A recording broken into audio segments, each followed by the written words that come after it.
Good morning and welcome in and welcome to take a seat, preferably up front, so we can gather together here.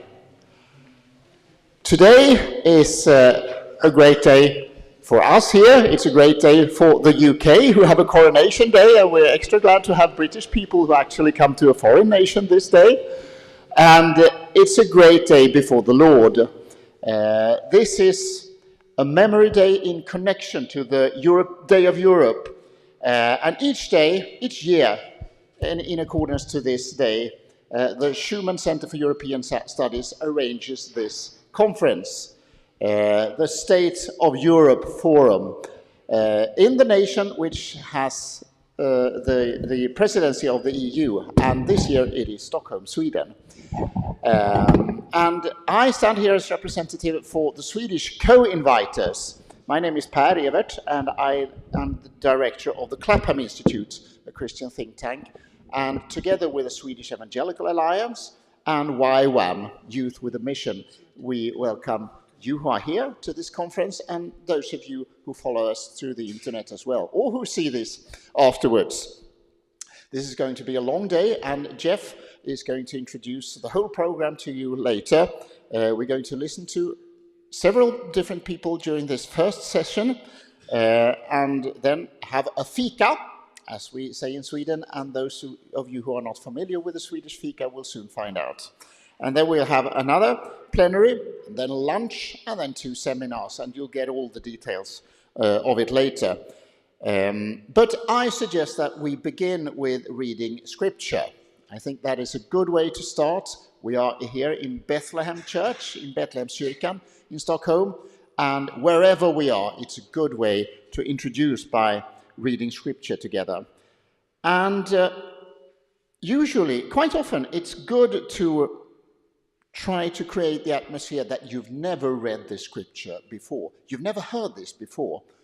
So we're going to go to another meeting in another place in time and space, 2,000 years ago, but at this exact time of the week, on a Saturday morning in Galilee, 2,000 years ago.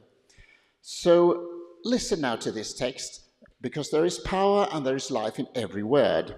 In Luke 4, verse 16, Jesus went to Nazareth, where he had been brought up, and on the Sabbath day, he went into the synagogue, as was his custom, and he stood up to read. The scroll of the prophet Isaiah was handed to him. Unrolling it, he found the place where it was written, "The Spirit of the Lord is on me, because he has anointed me to preach good news to the poor. He has sent me to proclaim freedom for the prisoners, and recovery of sight for the blind, to release the oppressed, to proclaim the year of the Lord's favor." Then he rolled up the scroll, gave it back to the attendant, and sat down. The eyes of everyone in the synagogue were fastened on him, and he began by saying to them, "Today this scripture is fulfilled in your hearing." These are strong words. What an atmosphere it must have been in the synagogue this day. And you get the impression when you follow the text that at the beginning they don't fully realize what Jesus is actually saying here. But after a while, as he develops his message, they understand that he is actually proclaiming a new era, a new kingdom, a new covenant coming. He is actually the Messiah sent by God to the world to proclaim this freedom that this conference is also centered about. It is centered about freedom and about peace, shalom. So I think it's a good way to start with this example of showing how the kingdom of God is the model for peace and for freedom. So shall we also begin with another important thing, that is to pray. Jesus, we thank you that you are in our midst, that we are not alone in the world when we see that the world is dark and dangerous, tumultuous sometimes, and scary. But thank you that you have overcome, you have conquered the world, You have conquered death. You have come with peace. You have come with freedom. You have come with all the gifts from heaven. So let us receive what you want to give us today and fill us with your Holy Spirit and fill us with your power so that we can go out into this world where evil still makes all their actions, and help us to bring salt and light, life and freedom and shalom. In Jesus' name, amen. One other thing we often do in church is sing together. And yesterday evening we sang the Hymn of Europe. And today we will do that as well, under the leadership of Evert on the piano. And you have the lyrics to the Hymn for Europe based on Beethoven's Ode to Joy on the back side of your leaflet. Otherwise, we have it up here on the screen as well. So I see it suitable that we rise together and sing it together.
Thank you, Evert. There's not many conferences where the speaker is also the pianist and the organist, and we're very grateful for your many talents, Evert. And welcome this morning. Let me just explain some of the program. If we look at the next slide, yes, this is it. We're going to have two plenaries this morning. The first one, we're looking at the roots of freedom and peace, because the secular narrative tells us, well, we had to get rid of all this religious superstition and break through into freedom and possibility for peace on rational grounds. Now, that's a myth, and we're going to explore really how we go right back to the Old Testament to understand how the Western concepts of freedom and peace have developed. We were going to hear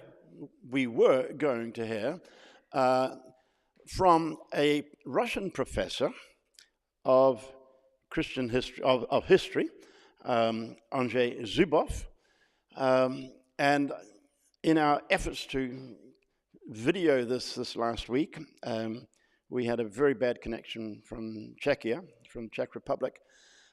So we're doing something a little bit different this morning. We do have a video that's coming to us from the former EU ambassador or envoy for religious freedom, actually outside of Europe. And we did have a very good connection with him. He sent us a very good video before Evert will come to speak to us about, well, whose story is this really?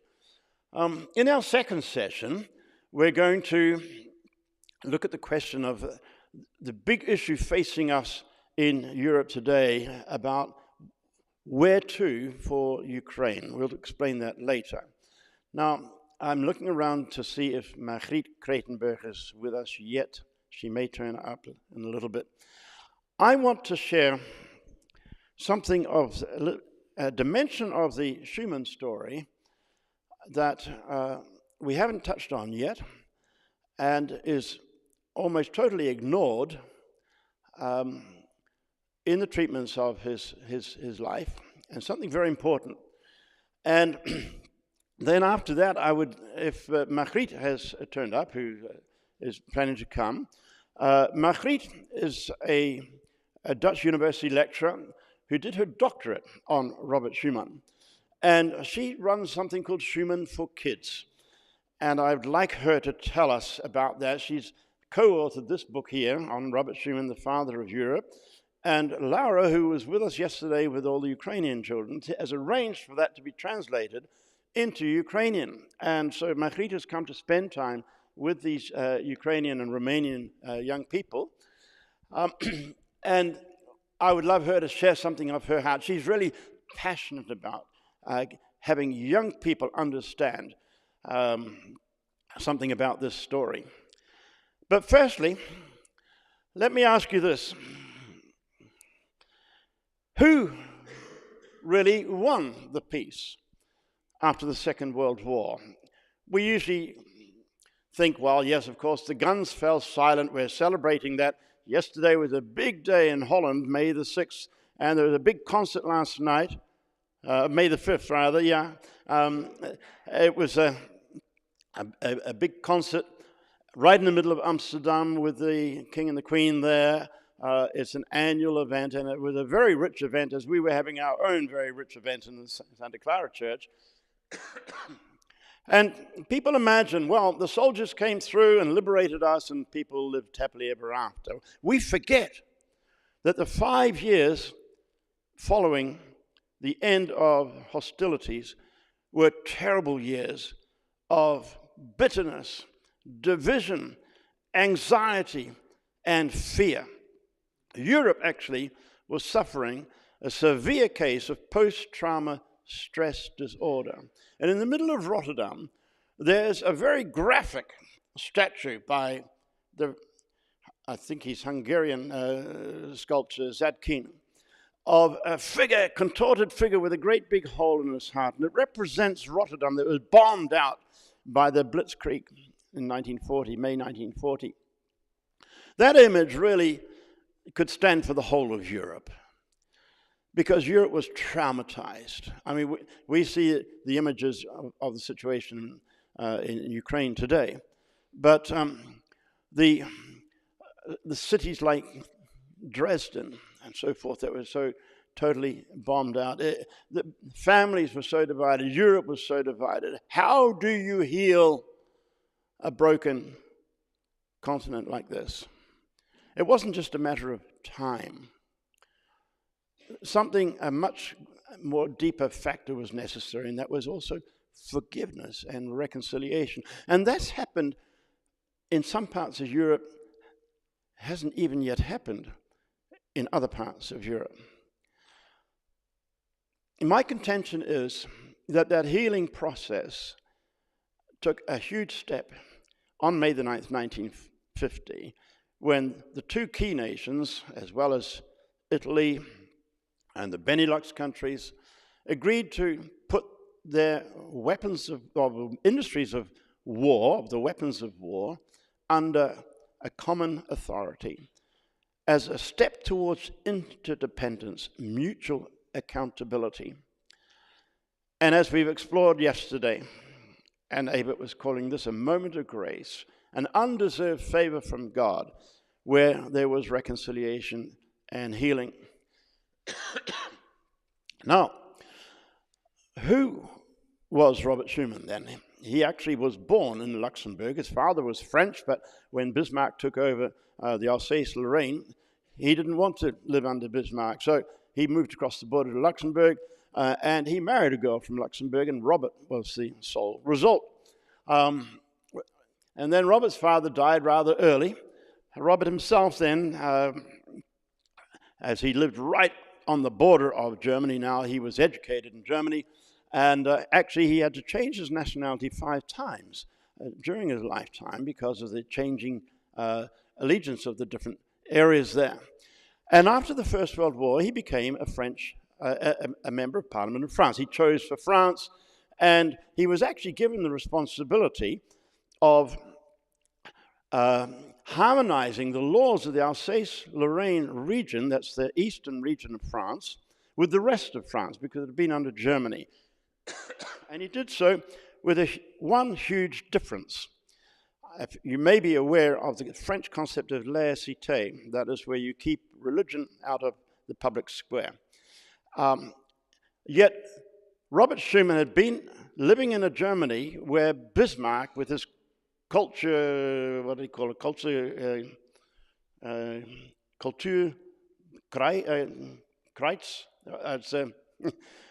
war against the culture, trying to obliterate, change all the religious dimensions of the social institutions there. And he said, no, we do not want this. We want to give room for freedom of conscience and freedom of religion as well. And that's what he did in Alsace area. And to this day, that's a very different part of France in terms of its legal structures. And this is called Lex Schumann, still named after him. He was a very devout Catholic believer. In fact, there is this process underway for him to be beatified, to be made a saint. Now, I'm not really into that. But everything I've read about this man, he was very saintly. I've not come across anything negative about him. And he was a man of deep prayer, and he would go regularly every day to Mass. In fact, I think Anissa was referring to this yesterday, that he seriously considered becoming a monk. And that's when a friend told him, no, he said, the next generation of saints are going to be wearing suits. You need to work out your sainthood in society, in the public square, which is exactly what he's done. So let's go to the next picture. When Germany took over France, especially the northern part there, at the beginning, in the early years of the Second World War, the first MP that they picked on to isolate was Robert Schumann because of his reputation for integrity, and he was not prepared to... hello, Margriet. We've just been mentioning your name, and we're very glad that you're here with us, because I want to ask you to come and tell us in a few minutes about Schumann for Kids, in maybe 10, 15 minutes, okay? Hear this? And so Robert Schumann found himself in isolation for 7 months under the Gestapo. Now, some time ago, I met a man who had worked with Robert Schumann. I had lunch with him in Brussels, and he told me how that he had seen the notes that Robert Schumann smuggled out of the prison to the French underground, saying, we French will have to learn to love and forgive the Germans to rebuild Europe after the war. Now, that was extremely radical. As you can imagine, some prisoner of war, Ukrainian prisoner of war amongst the Russians writing that back right now. This would be very difficult for people to accept. As it was, in fact, after the war, that's why he was accused of being a German lover. But he understood every single human being is created in the image of God. The Germans eventually, well, being a man of prayer, he knew what to do within the solitary confinement. And then the Nazi leadership then said, well, we need to change our tactics with him. We'll give him more freedom and so forth. And they began to boast about what they were doing to the Jews and so on. And so he realized he needed to escape and get some information out to the Allies. And so he did. He actually made an escape dressed as a nun, and he made a trip of 700 kilometers through occupied territory.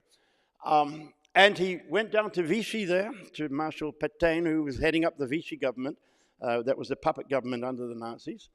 And he told him what he knew. Pétain was not at all interested in hearing from Schumann. So he spent the rest of the war actually still in hiding, even though Charles de Gaulle invited him to come to London to join the government in exile. He did not agree with Charles de Gaulle's nationalism. But he spent the time asking, what will it take to rebuild Europe and to establish peace? And so let's go to the next slide here. It was while he, after the war, I thought I had a few other slides in between, but after the war, he became part of the French cabinet. In fact, for 7 months, he was a prime minister. And while he was prime minister, he was on a train and sitting in the coupe with a man who had just come from a conference in Switzerland. And he was full of this conference because there was so much reconciliation going on. And Schumann was very interested in this.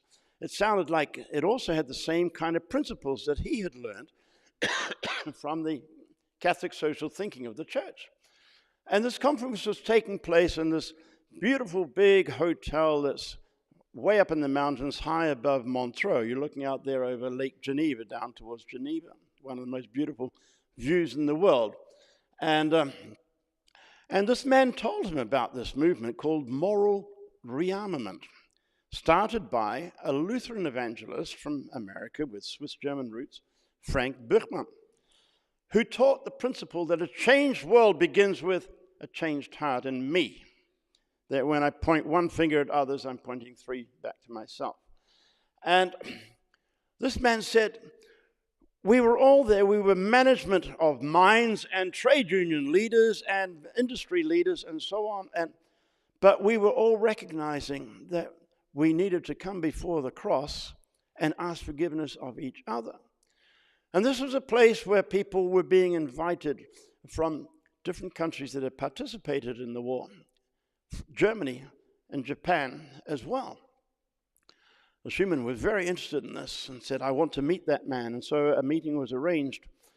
And Schumann said to Buchmann, I think I need to resign and go into I'd like to go to a monastery and write my memoirs. And what do you think I should do? And Buchmann said, what does your heart tell you to do? This was a movement that believed in listening to the voice of God. I've been to some of their conferences there. And even though it is a Christian-initiated movement of people of all faiths and none, they still practice this quiet listening for the inner voice every morning. And Schumann laughed and said, I knew you were going to say something like that. What does your heart tell you to do? He says, I know my job is not yet finished. I must fight for the reconciliation with our perpetual enemy, Germany. He didn't actually himself get up there until after, actually 1952. So this is a later photo. This is Robert Schumann on the left and Frank Buchmann on the right.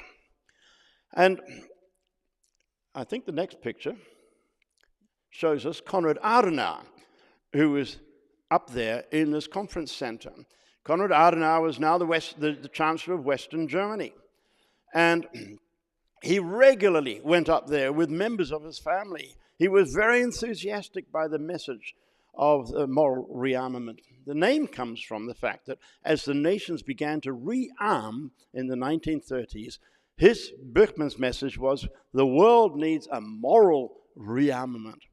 And so here he is being part of these meetings. And this was a very important source of the spiritual values and impetus for Konrad Adenauer to lead West Germany out of its war past.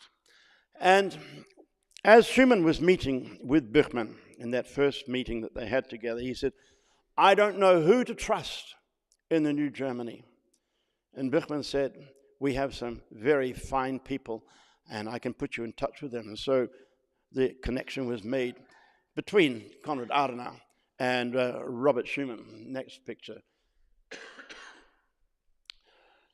This is what Konrad Adenauer said to Robert Schumann after they had signed the treaty for the European coal and steel community. I regard it as a particularly favorable and even providential sign that all the weight of the task to be undertaken rests on the shoulders of men who, like you, our mutual friend, President de Gasperi, and myself, and Evert was mentioning those three names last night, Adenauer, Schumann, de Gasperi from Italy, all three with the same background in Catholic social thinking, are filled with the desire to build the new edifice of Europe on Christian foundations. I believe that few occasions in the history of Europe have offered better opportunities for achieving such a goal. You see, Adenauer was recognizing this is a moment of grace, and we have this responsibility right now.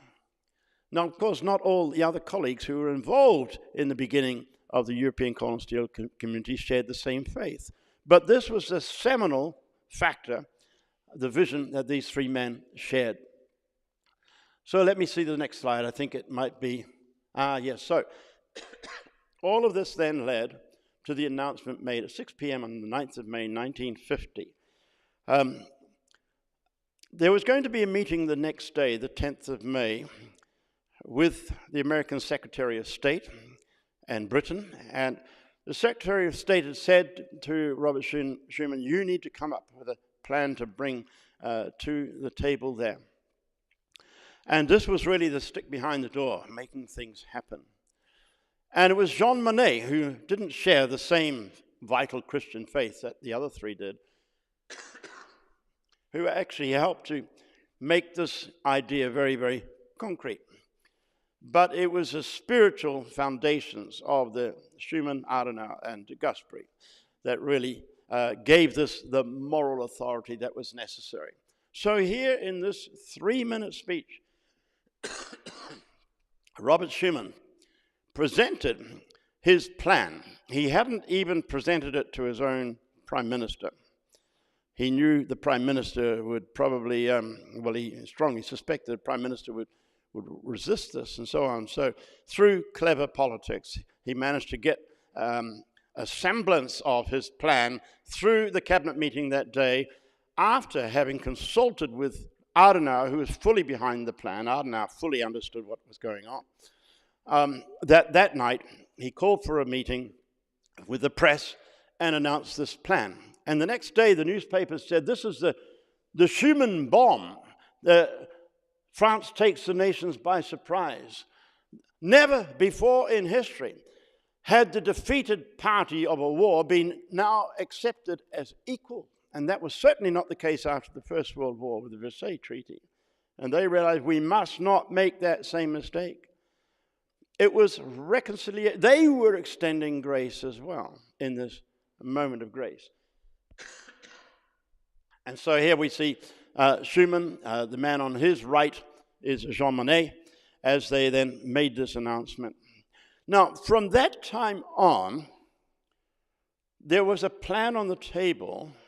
The day before, nobody knew where is the future Europe going. And remember, I talked about these years being years of fear, because there was a fear of a third world war. And Churchill was warning that we were going to have a new war, a third world war. Thank you very much indeed.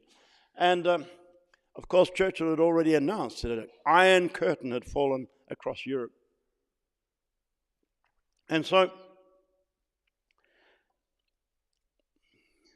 when this announcement was made, suddenly there was direction. Now, we have not followed Schumann's vision fully.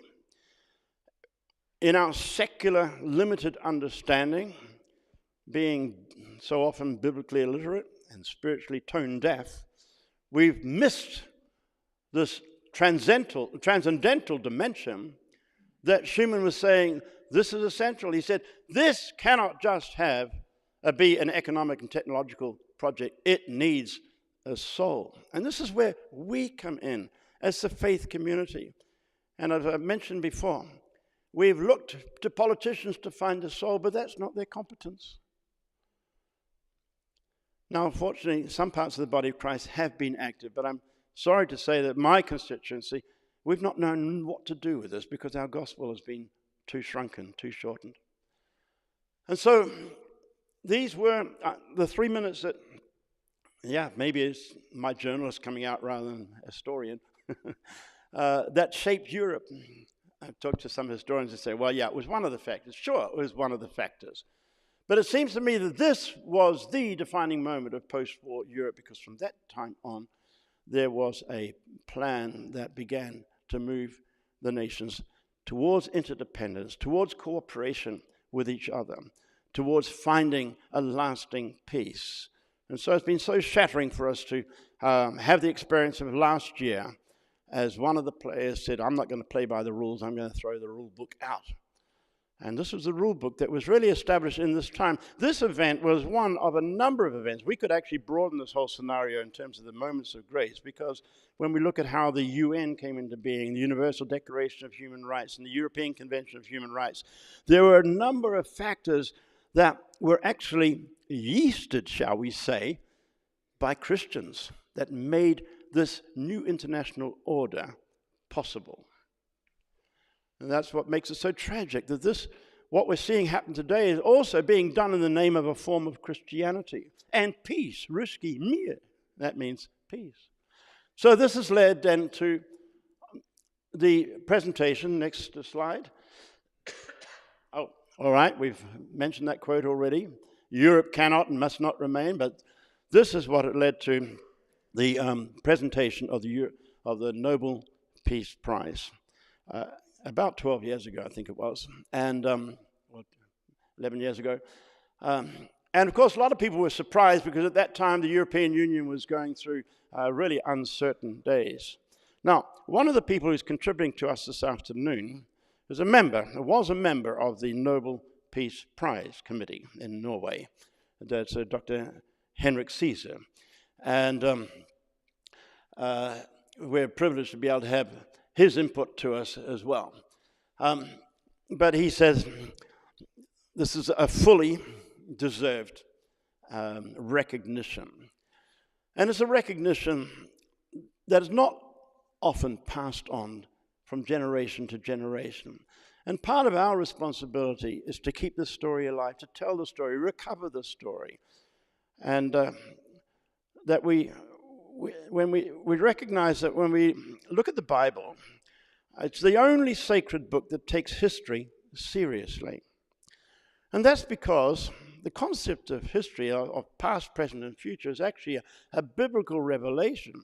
It's not self-evident, because it's only those civilizations that have been impacted by the Bible that think in terms of history in a linear way, past, present, and future. It's the way the Bible is structured. Begins with books about the past, ends with books about the future, and in between the books about how we live in the present. That's both in the Old Testament as well as the New Testament.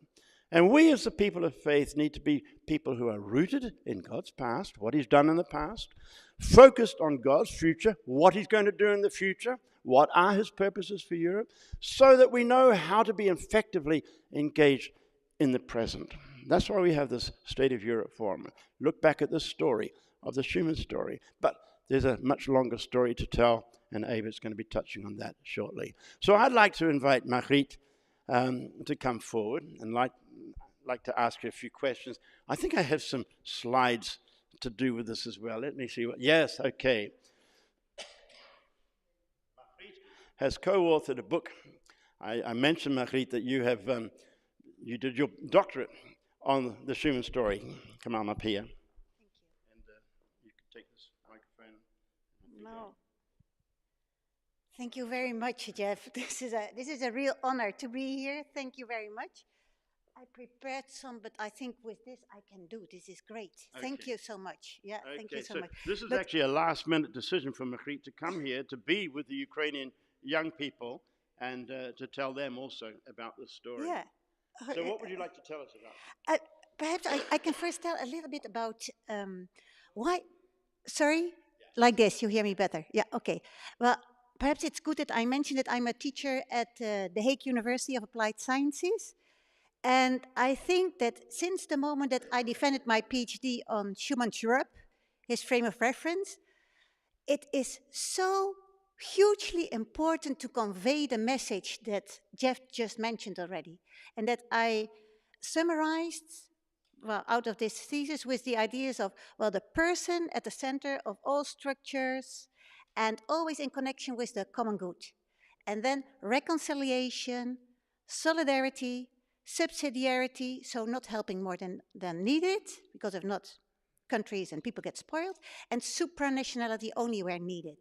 So, and with this idea, every year, for example, I organize an annual International Schumann Student Congress, and then students from all over Europe come.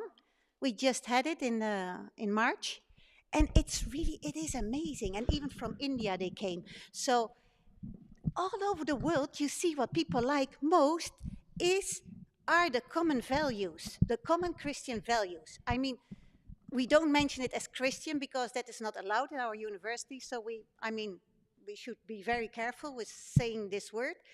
But if you ask what kind of qualities would you like to see in another person, everybody wants the people to be honest. Everybody wants the people to be trustful. Everybody wants the people to be patient, nice, kind, etc. And then they are from all over the world. And I said, this is amazing, isn't it? Well, this is what you call natural law. Okay, and then upon that we built, and then we connected with the core principles of European integration, which are then, okay, the person in connection with the common good, so not at cost of other people, and this reconciliation. So you always look for what binds us together. And then the solidarity subject. Okay, but I'm not going to speak about that now. The other thing that I think is so very much important, and that's why this book is here, is that I changed my PhD into a children book, so that also young people from very early onwards, that they learn what it means to be a good person. And I wrote it together with Arjen de Wit of the VU. It's a Protestant, Free University in Amsterdam, and this whole book is a cooperation of volunteers somehow. We don't earn anything with it. So we wrote it together. Then we needed an illustrator that happened to be a friend of mine who works for the EU patent, but he likes to draw and he can draw very, very well. And he happened to be from the region of Alsace-Lorraine, Schumann's region. So it was also kind of coincidence. So then, and now it's in several languages, and I'm extremely happy that now, thanks to Laura, also mainly, I think, she was one. I haven't seen Laura yet, but okay, that it is now in Ukrainian language, which is of course great. And then also, if we think of the Schumann thoughts of reconciliation and so on and so forth. I don't know. I think you mentioned already a little bit the story. So we have the Schumann for Kids, always with children of 9 years old. They all come, about 150 students or children, come to our university, and our students tell them about Schumann and how Schumann thought. So first our students learn what to say and so on and so forth. We have all kinds of activities around it. And then they come and they make an EU hymn, the children themselves, on unity, freedom, solidarity. They sing it in the aula. It's always very, very, very nice. And then they go back, each one with a book. Well, that was what happened the last 3 years. Well, before Corona, I have to say. Now, after Corona, we have to start it up again because it's a bit. But okay, so here you see, I don't know, shall I tell the story a little tiny bit? 2 minutes? It is the story of Amira. She is a Syrian refugee, and she goes with her father through the history of Europe. And then she meets the founder of the European Union, it's not really the founder of the European Integration Project, Robert Schumann. So first in this war, the Franco-German War, well, okay, the story that you just told, and then how his father in the past changed from nationality from French to German, and that's also why Schumann is born a German. And it was with a Luxembourgian mother. Well, I'm sure you told all those things, so I'm not going to tell. But okay, so she learns all that, And then also that Schumann himself, he never ever wanted to be, like the father of Europe. He had not this aspiration. But yes, he wanted peace and security, and that was what motivated him always. So he tells Amira about his thoughts. And then if you always, and he makes the comparison, like if you always focus on the positive of every person, eh, you you get the best out of the people, and the negative does not even come up many times. And if it comes up, you just have this appreciative dialogue. You try to understand, you get into the skin of the other person. And if you still don't understand, you respect each other. And if you have the same attitude towards countries, also within the EU, you look at each country, you try to understand the history, you try to understand why are they as they are, you respect each other, and like that. So it is this. With this, we made the relationship between person and how to act towards other people, towards other countries. And in that way, you can have peace, not only in Europe, but in the whole world. And then, of course, Amira, she's thrilled because she lost her mom and all those things. But even with this idea of that she can contribute to the peace and to the happiness of other people, of other countries, she feels really encouraged. And then I also, so that is the main idea, so that if you focus really on the positive, not because of focusing on the positive, but just out of love, the Christian love is there, so you automatically, spontaneously, if you deal with Christ, you spontaneously deal with kindness with other people. And then we avoid war, we avoid tensions, we avoid all these things. So that's what she learns. And now we broadened, I made another version and broadened it a little tiny bit. And we put also Gandhi. Gandhi has also beautiful thoughts. He's not a Christian, but he said, if Christians would live like Christians, I would have been a Christian. Eh? So, and that's it. I mean, so I think it's very beautiful. So also a few of his thoughts and how you have to deal with the enemy.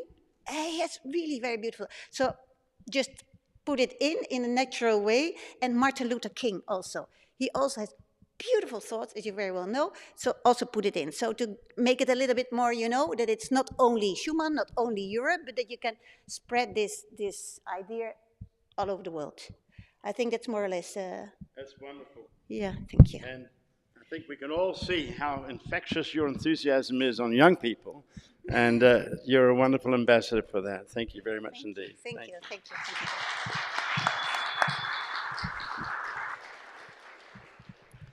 Well, let's change pace a little. We're going to see now this message from Jan Feigel, who was the EU envoy for religious freedom outside of Europe under the Juncker administration. And I said last night how that he made this statement at the European Parliamentary Prayer Breakfast this last December, as he talked about everybody loving apples, but we don't think of the trees that they come from and how necessary the roots are to give us those apples. Everybody loves peace and freedom, but if we've cut ourselves off from the roots that give peace and freedom, then I'm afraid this is going to be very elusive. And so he has put together this video for us that we're going to listen to now. Thank you.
Foundational freedom. Should I explain? Yeah. So, yeah, let Julie explain. Hello, everyone. I actually work for the European Evangelical Alliance, and the European Freedom Network is actually more about human trafficking and sexual exploitation, and yeah, generally exploitation. But Jeff asked me to share, after Jan Figel, I'll do it before, about our religious freedom work across Europe, and it's higher. Sorry, thank you. Do I need to repeat that, or is it's okay? Okay. We have a project called the Fundamental Freedoms Project. Before I tell you about that, I want to tell you the twin project name because I might forget otherwise. My work is very much about making sure we have our fundamental freedoms. But what I want to say to Christians is we need to be good news people anyway. We need to be gospel people anyway. Whatever happens politically, whatever happens to our freedoms, we have a gospel that we need to share. We have the gospel of salvation. We have the gospel of hope for now, as well as eternity. And our hope, my hope for Europe is that God's people will be good news people, whatever happens in politics and whatever happens to our fundamental freedoms. So I'll say that first. Back to the project. The project is about seeking to promote understanding of, appreciation of, and making sure we have freedom of religion or belief for all people, not just Christians, freedom of expression for all people, freedom of association. Without those freedoms, no one is free to live as they want to live. No one is free to follow their values, their conscience. But if I, as a Christian, want those freedoms, I must be responsible for ensuring that other people have them as well, because Europe is plural. We have so many different worldviews and faiths, be they religious ones, be they secular ones. And so we need to be creating a space where there is room for everybody. But unfortunately, it doesn't always work like that. So generally, our politicians say, yes, we're for pluralism and tolerance, but they kind of mean, would you please be like us? Be that Roman Catholic or Orthodox or increasingly in Western Europe, secular. We kind of want you to conform to us. So we believe in pluralism in principle, but not necessarily in reality. So at the European Evangelical Alliance, we bring together religious freedom professionals to track what the challenges are and also to reflect on the wisest responses. And our particular vision that we are really passionate about is the civil public square, which is saying that these freedoms are absolutely essential for everybody's well-being, but it only works when you respect my freedom, but I respect yours. I liked what the previous speaker was saying, Marguerite was saying about you look for the good in the other, but actually you then see the bad in the other, but you respect them anyway. And you give room for them anyway. You know, we don't all agree, that's fine, but we have to find ways of moderating, dealing with the differences, accommodating difference in public debate, accommodating difference as we're living next door to each other, as we're working together. So that's what the project's about. There are other people working on this, be they religious, be they not religious. So Civil Public Square is also, in America, it's called covenantal pluralism. It's the same idea that if we want our freedoms, we have to be respecting other people's. I could talk forever. Is the video ready? Yes, but there's something more about training. Is there anything else I'd like to say? I'll quickly talk about European Freedom Network. If you are an EU citizen, we need you. Much of EFN's work is about, helping people coming out of prostitution, those kinds of issues. But actually, in the European Union at the moment, they are introducing due diligence legislation. Due diligence is when businesses will need to check their supply chain for if there is exploitation further down the line. And our member states are going, yes, maybe. The European Parliament is saying yes, a bit stronger. And this summer and into the autumn, the European Parliament and our member state governments will be negotiating on how strong that legislation is going to be. And good due diligence legislation actually has the potential to save millions of people globally from exploitation. Exploitation that kills them, exploitation that means that kids can't be educated.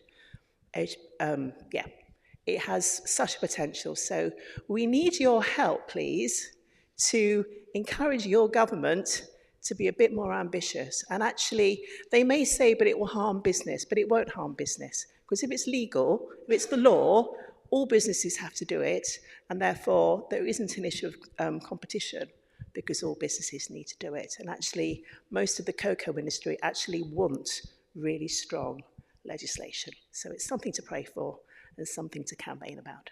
Thank you.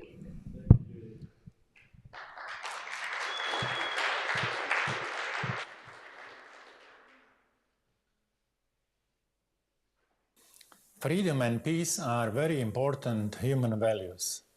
Like all real values, they require certain ongoing effort, vigilance, and our responsibility. Freedom and peace have their roots. They are rooted in virtues of truth and justice. Tasteful apples are fruits of a sound tree with vital, living, and feeding roots. These invisible roots remain underground, but for the visible and healthy fruits, they are indispensable.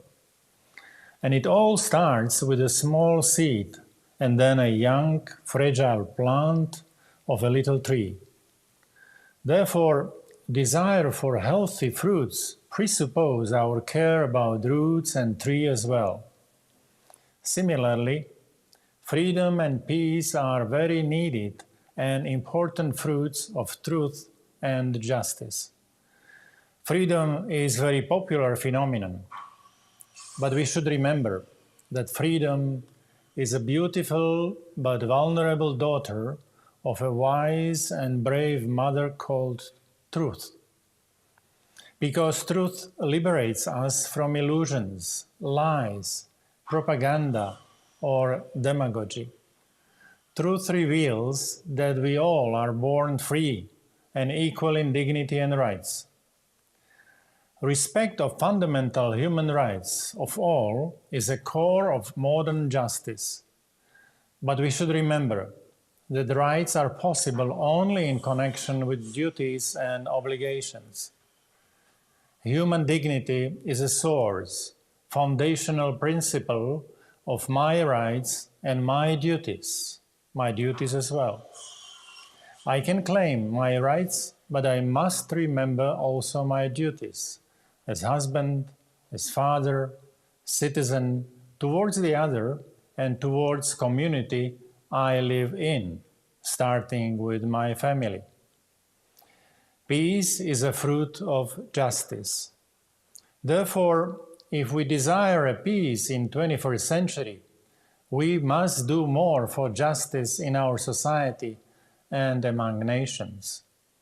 Roots of truth and justice are represented by dignity of each human person with his or her inalienable and universal rights.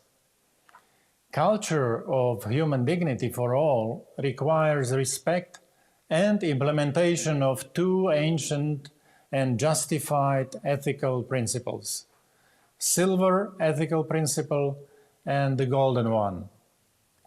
Silver ethical principle says, don't do unto others what you don't want others to do unto you. And golden ethical principle invites us in a positive way, do unto others what you want others to do unto you. These principles confirm equal dignity and promote justice for all. When culture of human dignity prevails, we may enjoy its good and tasteful fruits, freedom and peace for all.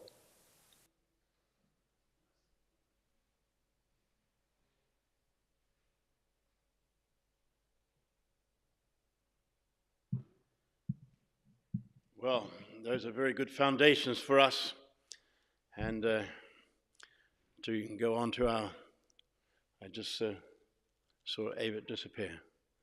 Yeah? Okay. We're going to hear from Evert, and of course we will also take time in our next session to hear what the different seminars are going to be about, which we've got in different rooms, and we'll give each of the seminar leaders a chance to say in 1 minute something about your different seminar.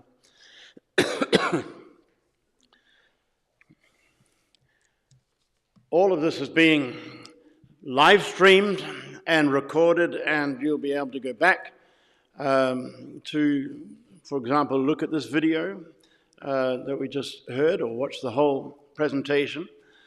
Encourage other people also to follow through the seminars. And Evert and I will be editing the seminar, the whole forum, into a printed form as well. And so we hope that there will be all sorts of ripples that go out from this event. Just to introduce Evert again.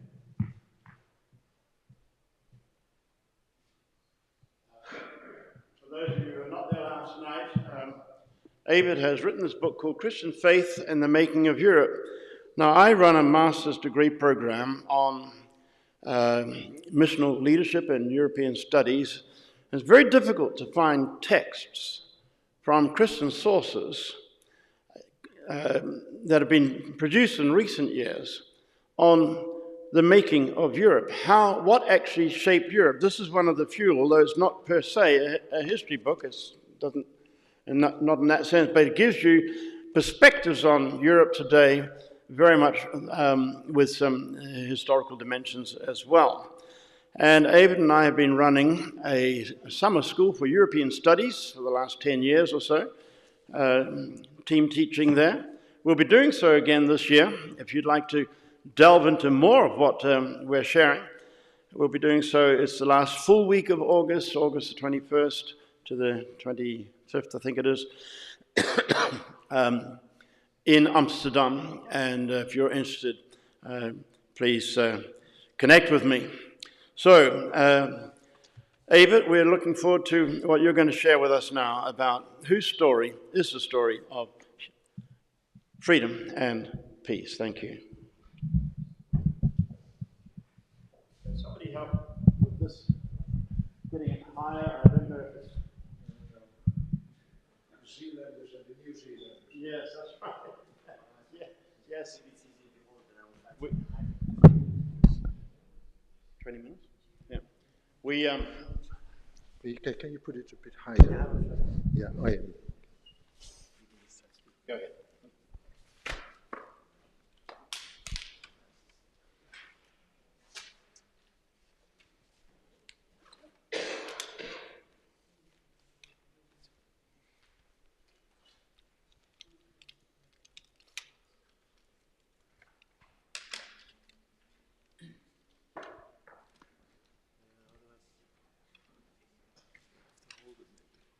Small. I think it's too small to hold the. Or is it? Oh, that's good. That's good. That's it? That's good.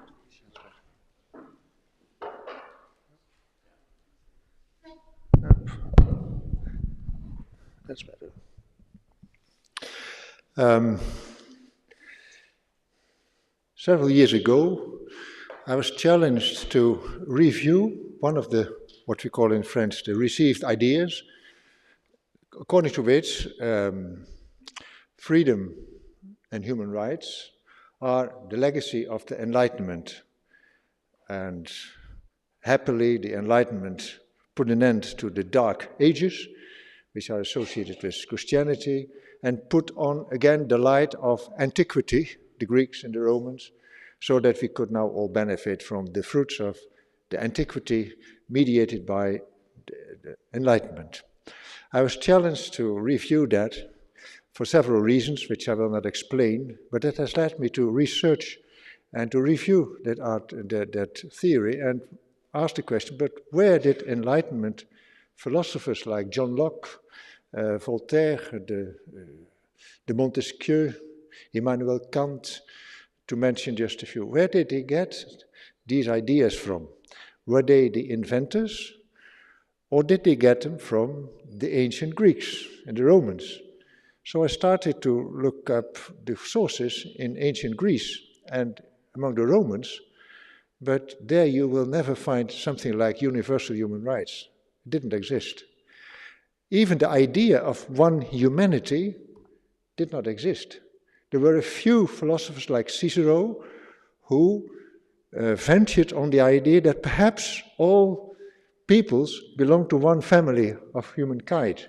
But generally, there was the Aristotelian view that humanity was divided in classes, and some were born to rule, and others were born to serve, and others were born to be slaves, and others were born to be soldiers. And that's how nature has ordered life. That is what we read among the Greek philosophers. And only Cicerone experiments with the idea that perhaps the different gods of the people have put a moral consciousness in the heart of people that is similar among all peoples, and that some kind of a moral, natural law would exist. That is as far as they would go. And then the idea of democracy is very often related to Athens, and even in the Europa Museum in Brussels, the story is told that we owe that to Athens. But in Athens, only the philosophers and the property-owning individuals could participate in the ecclesia, which was the gathering of the citizens. Women were not allowed, slaves were not allowed, and farmers who had no property were not allowed. Foreigners weren't even allowed, and the Greeks looked down on all the foreigners. They had two classes of foreigners. There were the Persians, whom were perhaps superior in warfare but not in culture, and the rest were barbarians, which means they couldn't speak properly, meaning that Greek was the only proper language. Now that is how far Greece went with democracy. So whatever the philosophers of the Enlightenment have discovered, they could not have discovered modern liberal democracy among the Greeks. That was the first discovery. And then the second one was, where did, for instance, John Locke, in his treatise on governance, he has written 2 treatises on governance at the end of the 17th century, where he talks about parliamentary rule, about democracy. What motivated John Locke? And John Locke was motivated by 2 events. And John Locke, he was followed by the French. And the French philosophers, they were very full of admiration for the British Enlightenment philosophers, and the Germans came a bit later. So we have to go to the British Isles for the first Enlightenment. John Locke was inspired by the Glorious Revolution. And you've ever heard of the Glorious Revolution? Sometimes revolutions are glorious. And this one was glorious, among other things, because there was a Prince of Orange involved. Now, that is usually a reason for glory. The Prince of the Netherlands was invited by the British Parliament to take over the crown from the dynasty of the Charleses, who were not,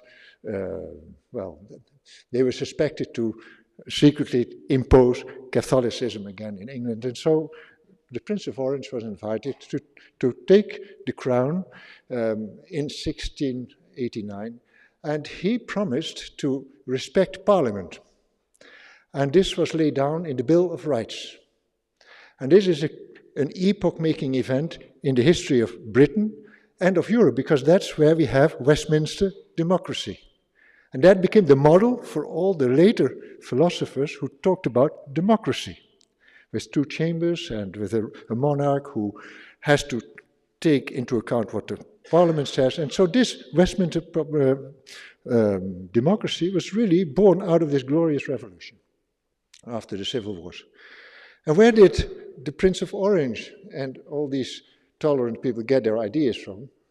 They got it from the Protestants, and especially from the persecuted Protestants. All along the 16th century, when John Locke was still in his pampers, or perhaps not even born, persecuted Baptists Anabaptists who were persecuted and by the Protestants and by the Catholics, they found refuge in a very nice city that Jeff Fountain has also seen as his refuge, and that is Amsterdam. And that's where they ended up, because it was a tolerant city. And there they had the freedom to think through what they were really claiming. And these Baptist ministers, they wrote about not tolerance, but freedom. And their point was, we do not ask tolerance, because if we are tolerated, there's also the powerful one who looks down on us and who tolerates some kind of freedom. I have to say that at that time in Amsterdam, there was a great measure of tolerance in the 17th century. Lutherans found refuge there, Catholics found refuge there, Baptists found refuge there, but the city council decided that only the Calvinists would have a church with a bell tower. And the Lutherans were allowed a church without a bell tower. That's why they had round churches. And the Catholics were not even allowed a church building, so they had to meet on the attic. Our dear Lord on the head attic was called their church. And so there was tolerance, but to a certain extent. No, said these Baptist ministers, we want liberty. We want the same right as everybody. But then, if we claim that for ourselves, we have to acknowledge that everybody is entitled to it, including the Catholics. Well, nobody said that at that time. Including the Lutherans, including the Jews. Nobody said that at that time. Including the Turks. Nobody said that at the time. The Turks were the Muslims. Including the atheists. Those were the worst. Because at that time, being an atheist was a very dangerous thing. You rather not say you were an atheist, because you would be imprisoned and beheaded. Why was that? Because in Christian Europe, it was considered that atheists were a danger for society. Not because of their belief, but if they don't reckon with God, they don't reckon with his law either. And so they do what they like. And we don't want these people in our society. And so that was the reason atheists were beheaded and put to trial. No, said these Baptist ministers, if we claim liberty for ourselves, we have to acknowledge it for every human being. And then Thomas Helwys in 1609 is the first to use the idea of freedom of religion and to write about it in the English language. And then Richard Overton is another Baptist pastor. He is called the father of the human rights because he is the first one to use the explicit expression universal human rights. Now, John Locke was not born yet when he framed that. So there we have the source.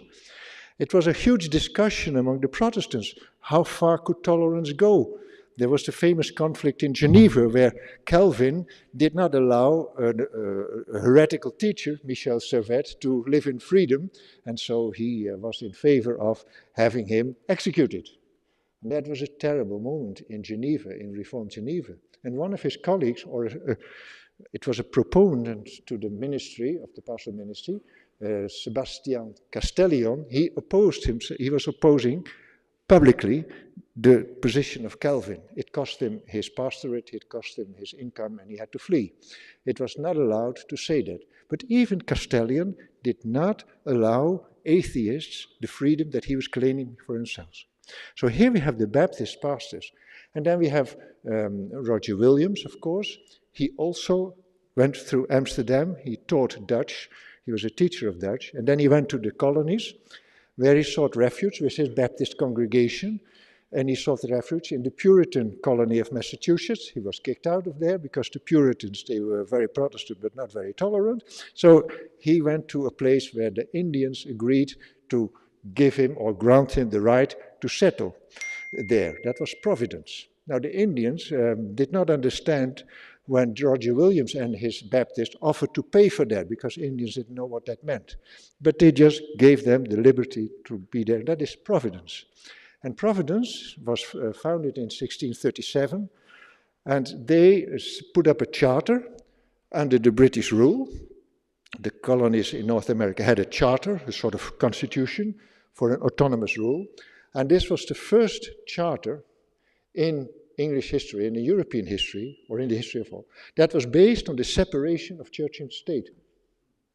1637. We are not in the Enlightenment time yet.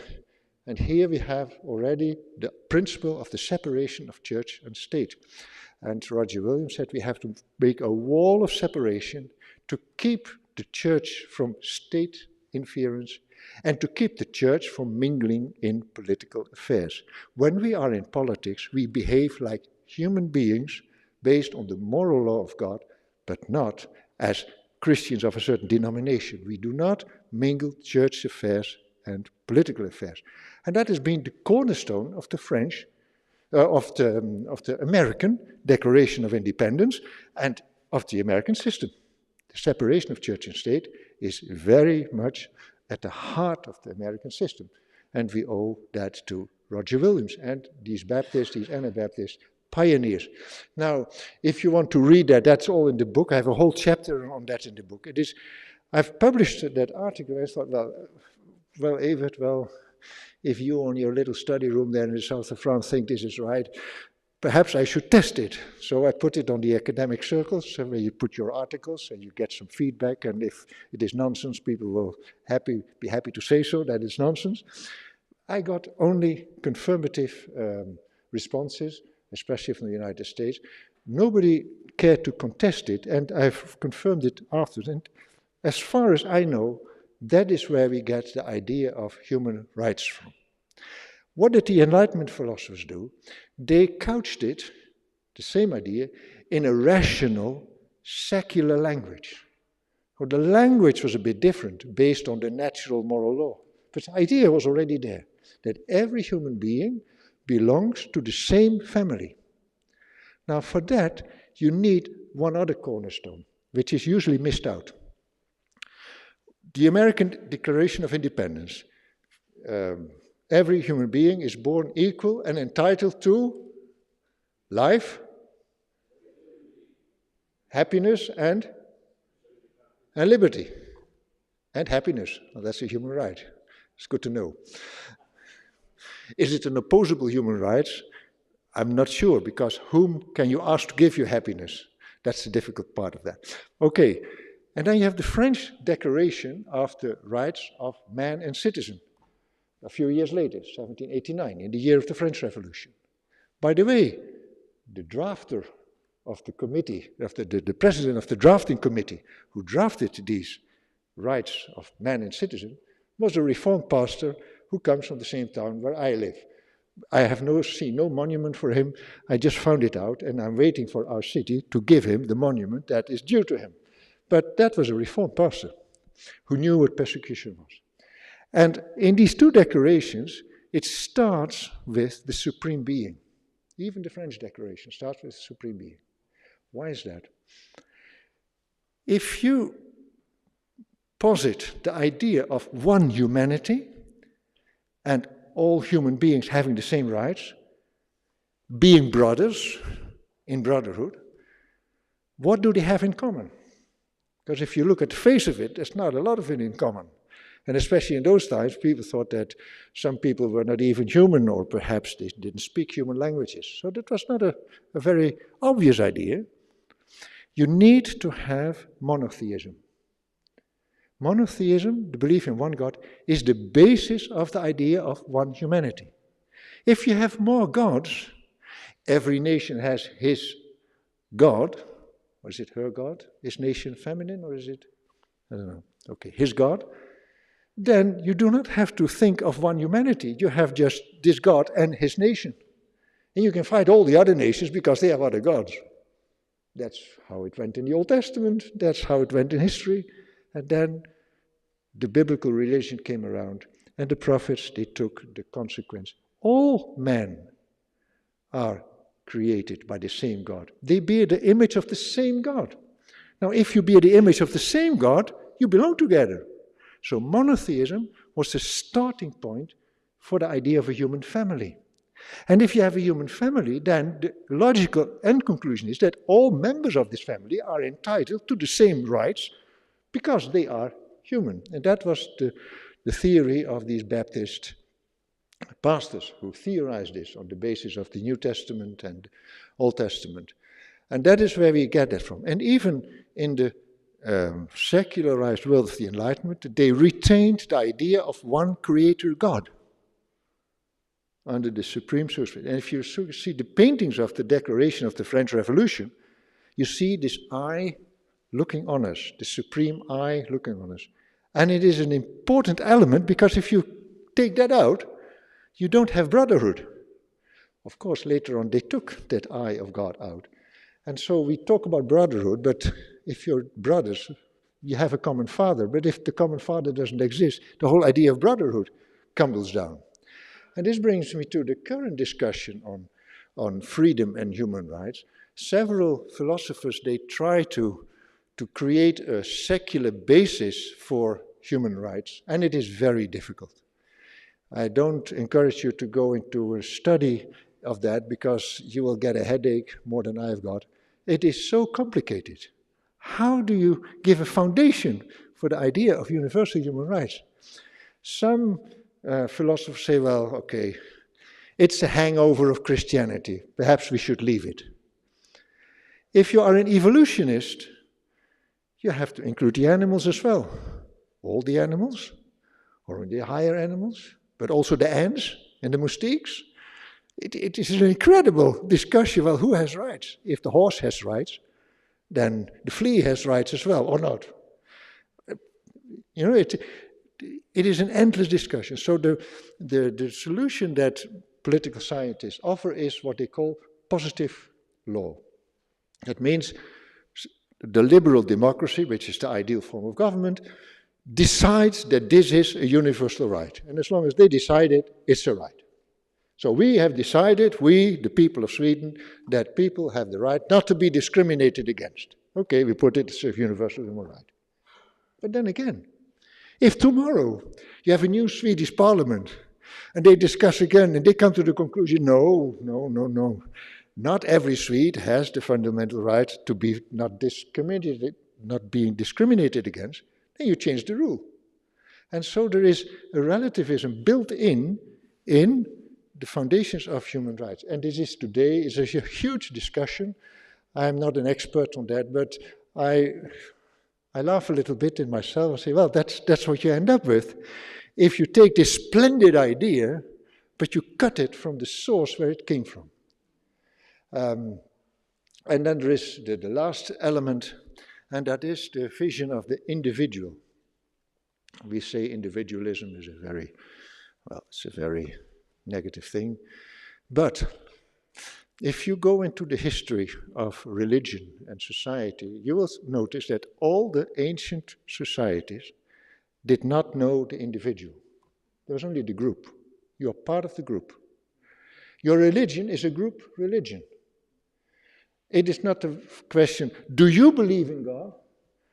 No, our people believes in Thor and Wodan and Donar. And that's why I believe it as well, because it's our people. The idea of an individual religion has come out of the message of the prophets, where people are addressed individually, and ideally by Jesus Christ, who addresses people individually, saying that it is your confidence in God, not the group confidence, it is your confidence in God. Now, we do not realize what a revolution that was in the history of religion, but it was a real revolution. And that is why the first Christians in the Roman Empire, they were called atheists. Because they didn't believe in the gods as people were used to believe in. They didn't take part in the communal ceremonies of their religion, because they didn't go along with that. And so they were considered to be atheists. They don't have gods, they don't have temples or statues, they don't follow our rights, and they just disturb our social situation. Even the Greek philosophers who didn't believe in the mythology, didn't believe that it was true, but they still thought it was very useful to do all the rites, because that keeps the society together. No, said the Christians, if we don't believe in it, we don't partake in these rituals. And that made them the first atheists in history, meaning they did not go along with the traditional idea of a God, of a group God. And that is something we take for granted now, but it has taken a lot of time for this idea to take root, and this is what, in the history of philosophy is called Western individualism. That means that each individual has a conscience and is required to act according to his conscience and should have the freedom to act according to his conscience. And that means that doesn't mean that you can do what you like, but that you are individually accountable to the way you respect the moral law of God. It is not lawlessness, but you do this because of your own responsibility. Now, these are the things that I would like to share with you, whose story is the story of freedom and of individual rights. And I leave it to this, and you can read it further in the book at leisure and without getting a headache, I hope.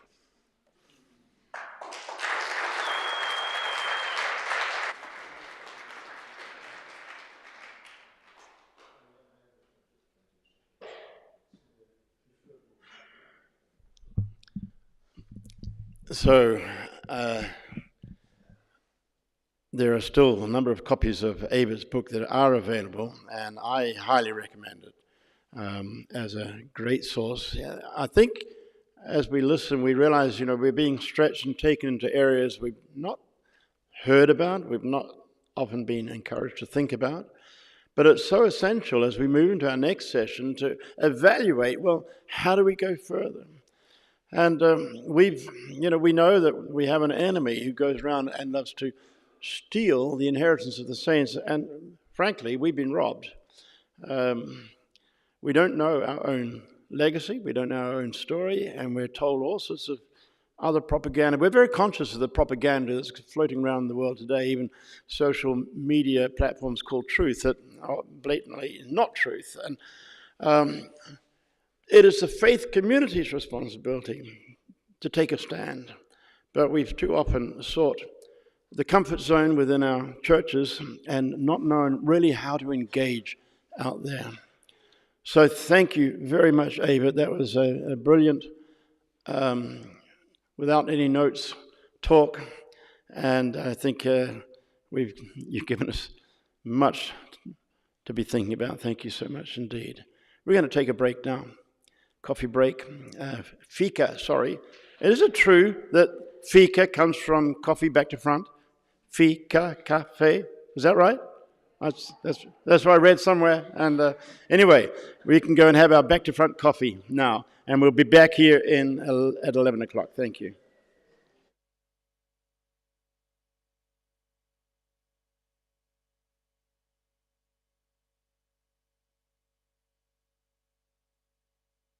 Oh, yeah.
Yeah, they are.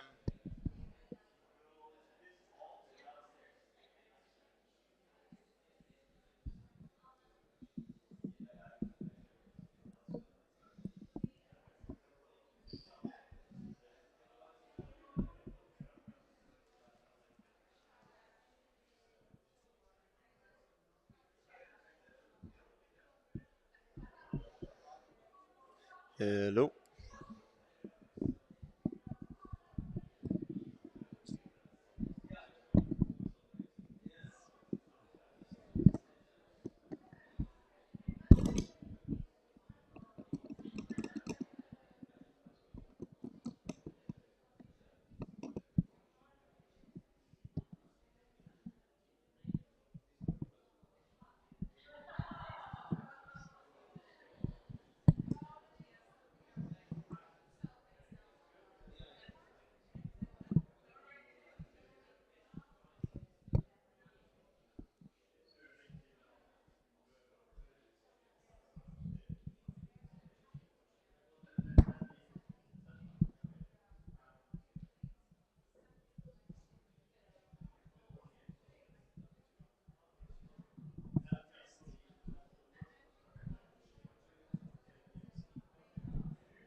Hello.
There's no clock here, is there?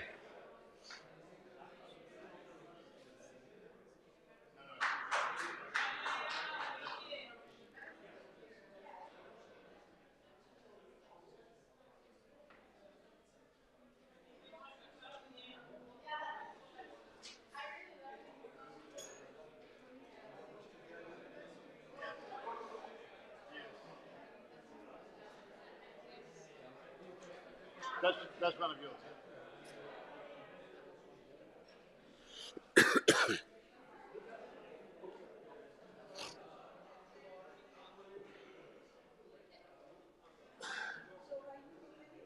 Yeah.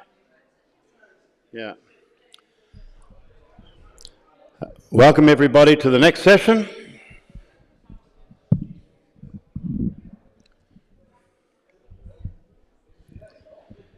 Thank you very much, all those who worked on the snacks for the fika.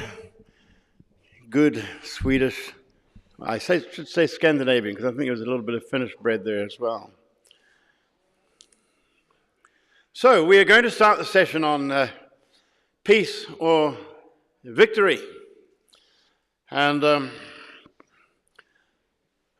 this is being based on responses. We had hoped to have a number of live responses. Tuna Kalem, who was a member of the European Parliament representing Estonia for 15 years, has at the last minute had to cancel his plans to be with us for health reasons. And but nevertheless, we have a very good video of him. Henrik Caesar from the Nobel Peace Committee had also wanted to be with us. He has been with us before in the State of Europe Forum in Malta, but he's right now he's in America lecturing there, and so he very gladly did a video with us as well. Andrej Zubov, as I said, we had a very difficult connection over the Wi-Fi. However, I do have a 4 or 5 minute piece that now and then begins to freeze, but it's still usable, and I want you to hear from this man. Maxim Kiak, who works for a anti-corruption organization and movement in Kiev. He's also a soldier. I've had to wait till he got off military service, where he was learning about drones.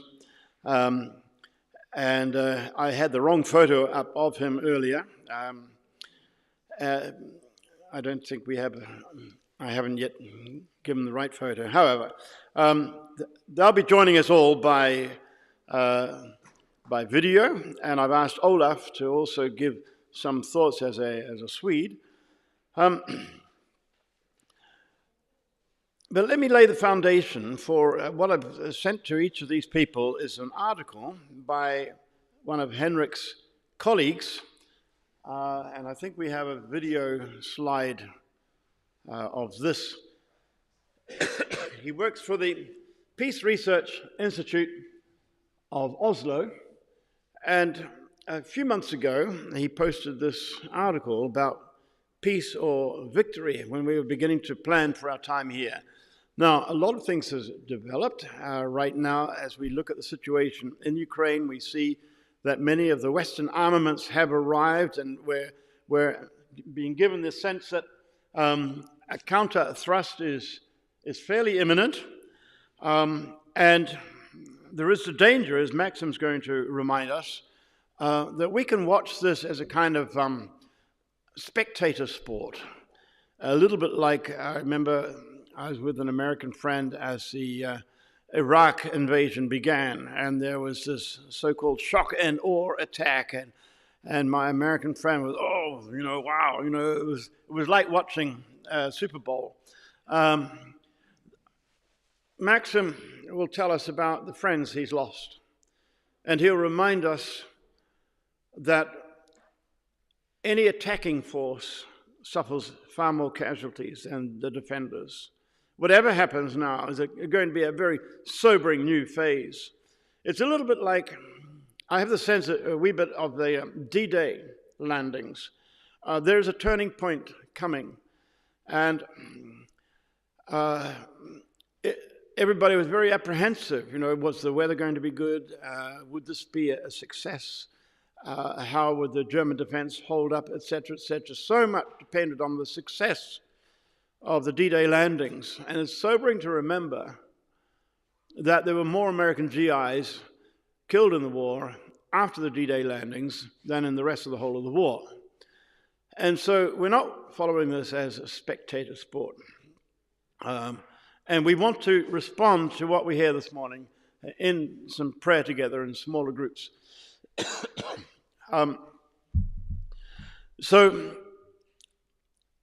When I read this report a few months ago, as we were contemplating what are we going to focus on,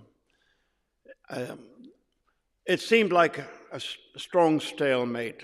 There was uncertain whether the West was really going to deliver all the goods, and we still don't quite know what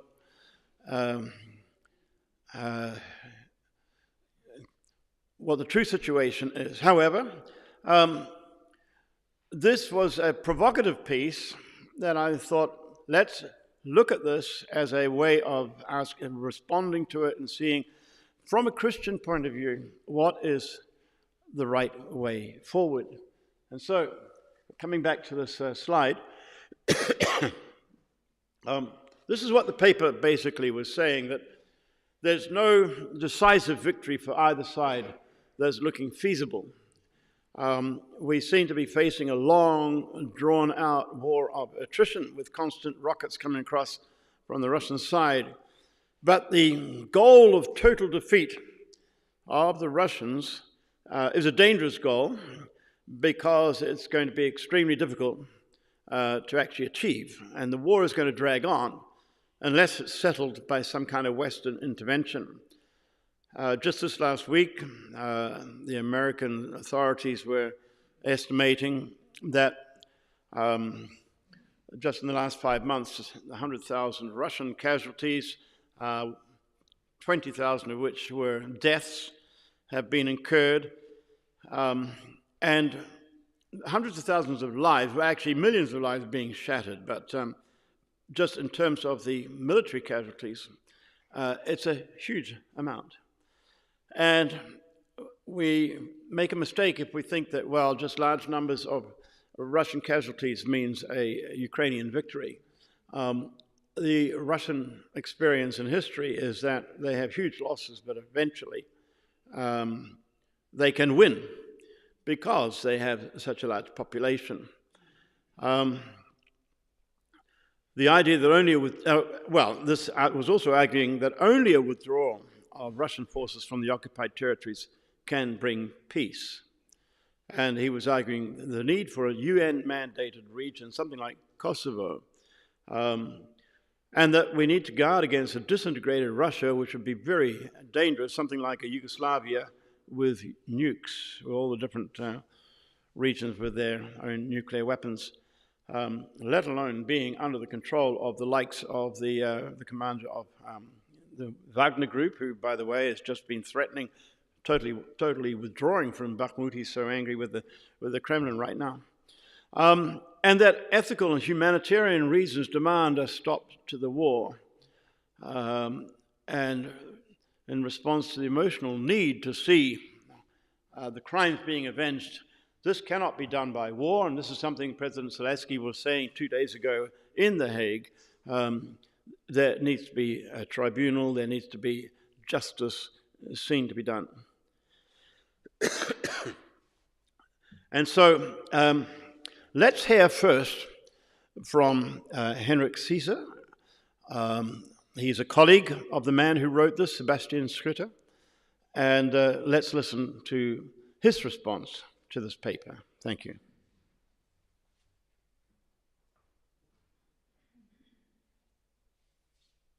The big question that we face in the world right now is, where can the Ukrainian conflict go? What is the moral option Is it to strive for peace right now, to bring things to a closure, or is it to allow a victory for those who have been wrongly invaded? Your colleague, Stephen Schwitter, has written a very interesting proposal on the website of the PRIO, the Peace Research Institute of Oslo, that NATO should pursue peace over victory in Ukraine, and here's why and how. What is your response to his proposal? Well, I at least think that Dr. Schütter has made a really important contribution through that article. I myself wrote an article that raises some of the same questions together with some colleagues, Stein Tønneson and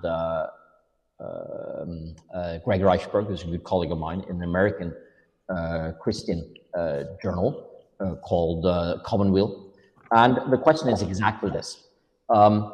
Should we be prioritizing the end of armed conflict, humanitarian concerns, and therefore do our utmost to stop the war?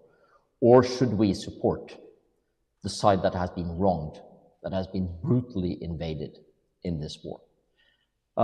If you go back to the Nobel will, it says that there are three things that one gets a Nobel Peace Prize for. It can be work for friendship or fraternity, as it's often called in the words of the Nobel will.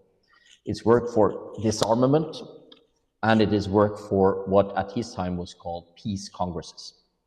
So all of this is about how we create togetherness, create arenas where we can work for peace and understanding and lessen the chance of war. So how do we do that now? Well, Dr. Schütter's idea is that NATO, while supporting Ukraine, and rightly supporting Ukraine, he doesn't take a strong normative stance on that, but he implies, yeah, that is both understandable and morally right, also now has to look for ways out of the armed conflict for humanitarian reasons.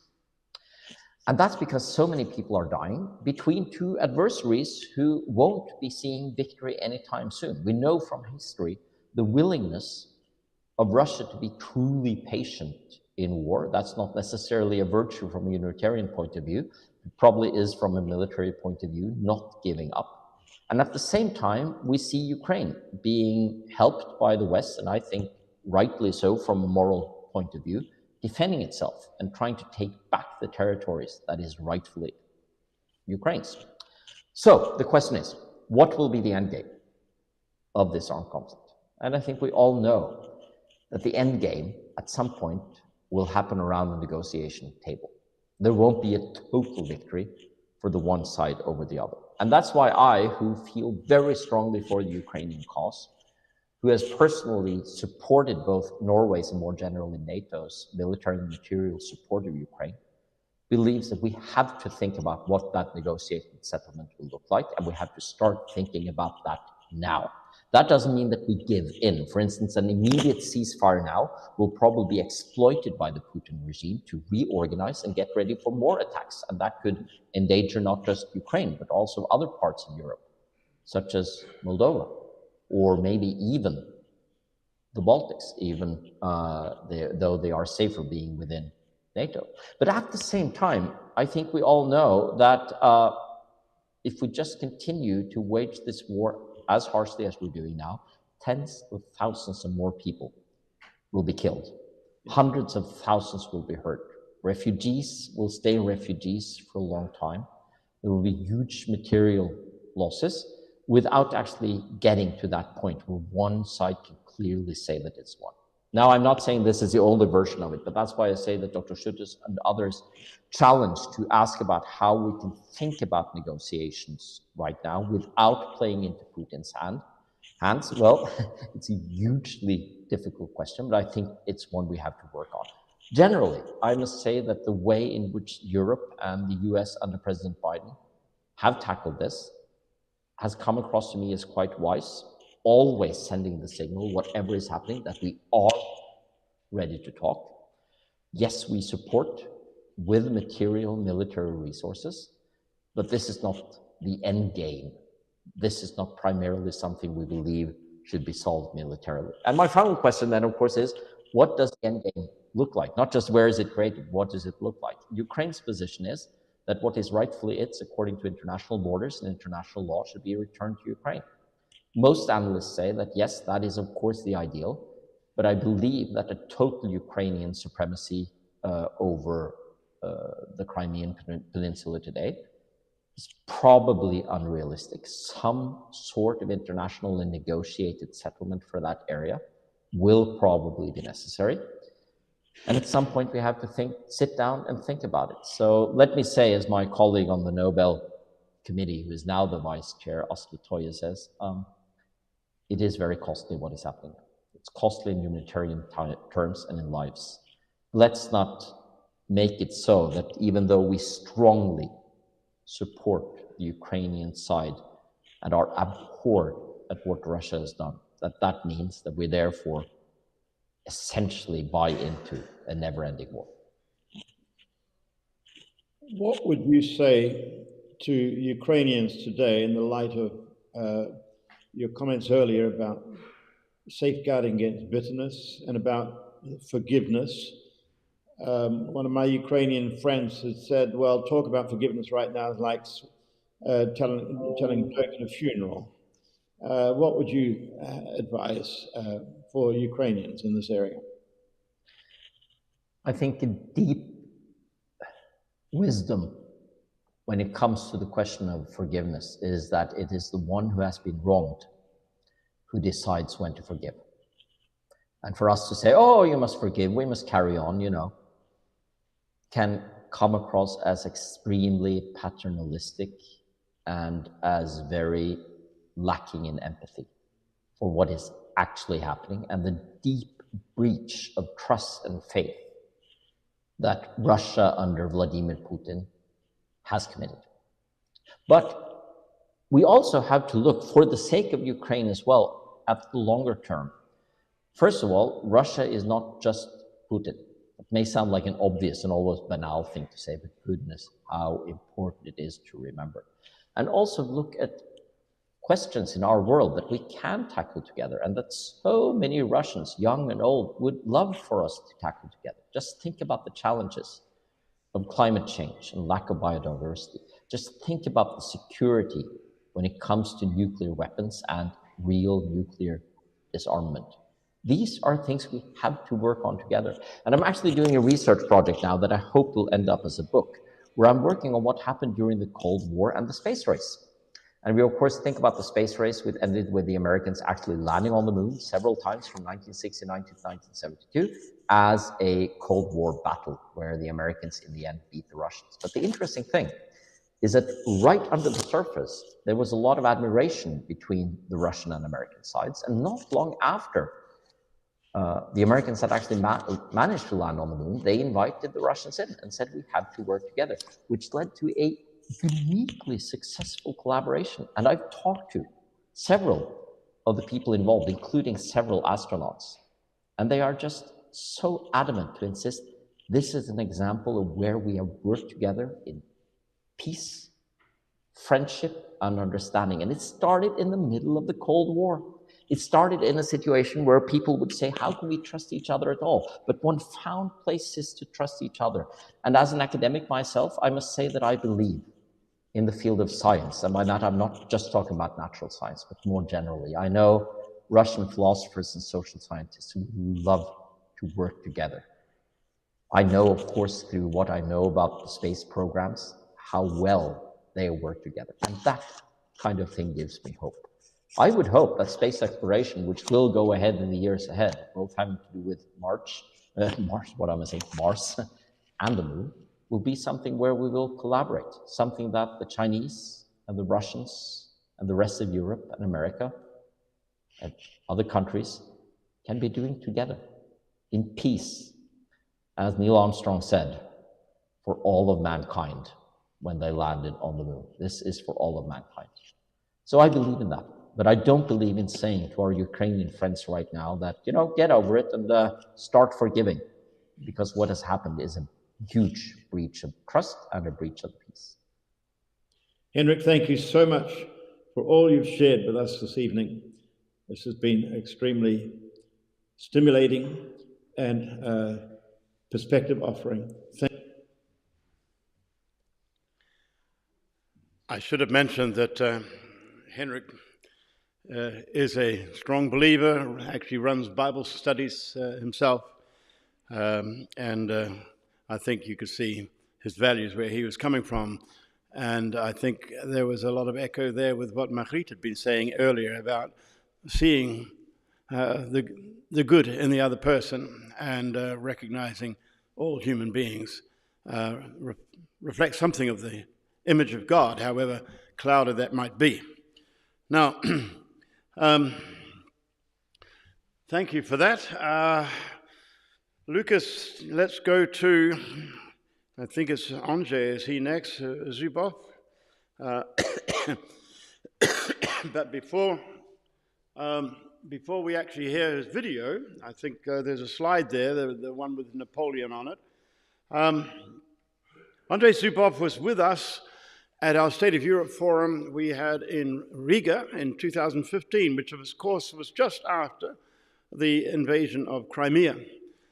And he came to us as a Russian historian, a very esteemed Russian historian who had a high position in a Moscow university, but he had openly criticized the invasion of Crimea, comparing it with Hitler's Anschluss in Austria. And so he was robbed of his job. However, because of his prestige in the nation, the high value people had, he was reinstated in that job until his retirement, which was about a year later. As the war broke out last year, I was amazed to see how bold Professor Zubov was in his declarations of the evilness of what was going on, and calling the president to stop the war. And he was doing this on Facebook from Moscow. Of course, Facebook was shut down in Moscow, but he was doing it with his VPN address. However, he has had to leave the country as of this year, February, when he was declared to be an agent of foreign powers. This is what he was putting on Facebook last year, after the war first came out. I need to be able to see my own picture here. He was saying, history teaches the fate of tyrants, and the truth prevails over lying propaganda. And in one of his postings, he wrote about a mental illness afflicting tyrants he calls geographic map mania. They seek to push the borders of their countries to the max, ignoring the universal outrage, mocking the whole world to include in their empires new provinces, departments, and lands. If the world refuses to recognize all these Anschlusses, unification and reunification, then everything usually ends very bad. Napoleon, for example, claimed for France parts of Germany, the Netherlands, Italy, Spain, Dalmatia, and Greece. But the free European countries did not recognize these annexes. After Waterloo in 1815, France was returned to its old 1792 borders. The great empire collapsed, and the ex-emperor was exiled to the island of St. Helena as a British prisoner. It's interesting to note that Russia played a role in Napoleon's downfall, as they were present there at Waterloo as well. Then he goes on to talk about Hitler. The next slide. Added to his 1,000-year Reich, parts of France, Austria, Belgium, Czech Republic, Slovenia, Lithuania, Poland, Bohemia, and Moravia. No one except the Führer himself and his other satellites at that time recognized these manic expansions. The Potsdam Agreement of 1945 returned the borders of Western Europe to the Peace of Versailles. Germany lost all of East Prussia, all Silesia, and Pomerania. And now the Russian authorities talk about including a number of Ukrainian regions directly into Russia. Crimea has already been turned on. Next is Donbass, Kherson, Zaporizhzhia. Don't forget how such games end. Shame, life sentence, bullet in the head. Maybe it's time to end this bloody game and healed from geographic map mania to look sanely at the world. And then he looks at President Putin. Detached from her native land and abandoned to foreign land, the Russian army shows inner weakness. Aggressive war on foreign soil is inconclusive for Russia.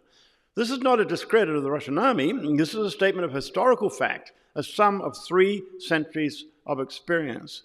Now, when Russia's defending its own motherland, it has a strength it doesn't have when it's invading elsewhere. We see that right now. We see the demoralized situation of Russian soldiers being forced to fight a war they don't want to fight. It would be a different matter if they were defending their own country, as the Ukrainians are doing. So he goes on and says, Vladimir Putin loves history. Let him scroll through her pages one more time. A wall of courage has grown in front of the Russian army, which it will not be able to overcome. The spirit of courage and determination to stand to the end has entered the hearts of Ukrainians. Ultimately, spirit always wins, especially when there are rockets and tanks on both sides. As a historian to a man who loves history, I want to tell you, Vladimirovich, do not persist in a cause you have lost. He's a brave man. Even if you're outside the country, we know how the Kremlin can target those who dare to speak out against them. So, let me say one more thing about Andrej Zubov. He grew up in a godless family under communism. He became a believer. In fact, this was part of the story that he was telling that that was a bad connection. Then, when the wall came down and the communism collapsed and the Soviet Union collapsed, he initiated a project to rewrite the history of Russia. Now that you have this saying that in Russia, only the future is certain. The history of the past keeps changing. And so it was time to rewrite history truthfully, he said. And Alexander Solzhenitsyn was one of the people who really encouraged him in this project. And so with a few other historians, they edited and produced a 3-volume edition on the history of Russia that became the standard history for those who are honest enough to look objectively. And that was reprinted every year, such was the demand, up until 2022. But this is not the story that Vladimir Putin wanted to have told. So let's see what Professor Zubov is going to tell us. Do you see the possibility of peace without a Ukrainian victory? Yes, of course, you see, we believe only in God. Of course, in all political events, we have not faith. It's wrong to say we believe, but I hope for the victory of Ukraine, and I see some reasons for this hope not to be pointless. I think that the support of NATO, of European Union, turns situation in this way that Putin and his regime is almost alone. Even his traditional allies, like China, were afraid to support him openly. And Ukraine is has a great support of, as I name it, Rammstein coalition. So it's both European, non-European countries, Japan, for example, South Korea, Israel. And it's impossible even to imagine that in this situation, Ukraine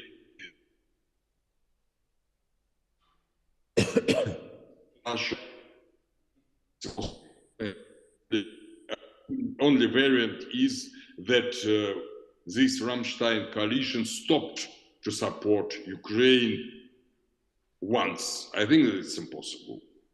And a lot of European and Rammstein politicians express their very strong opinion to continue this support.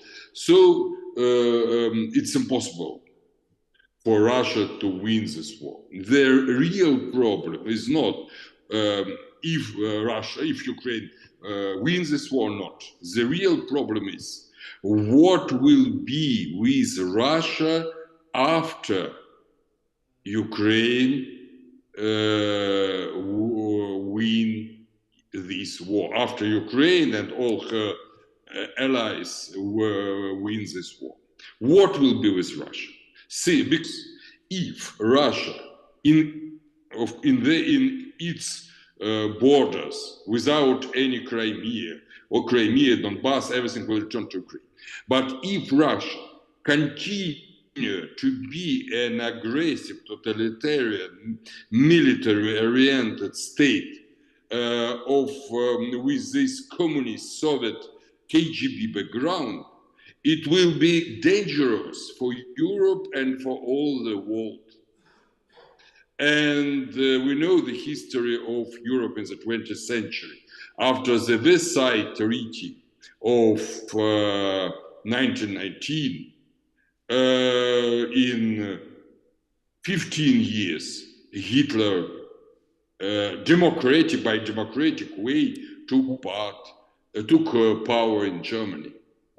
So new peace ought to be organized in the form which change the spirit of Russia. As Potsdam conference changed and the Nuremberg process changed the spirit of Germany. Germany, with of course a lot of difficulties, I know it very well, Germany turned to be a new democratic state. And Robert Schumann was one of the engineers of this change with Konrad Adenauer, De Gasperi. I think we had to abandon at that stage. But I think he said some very clear statements there.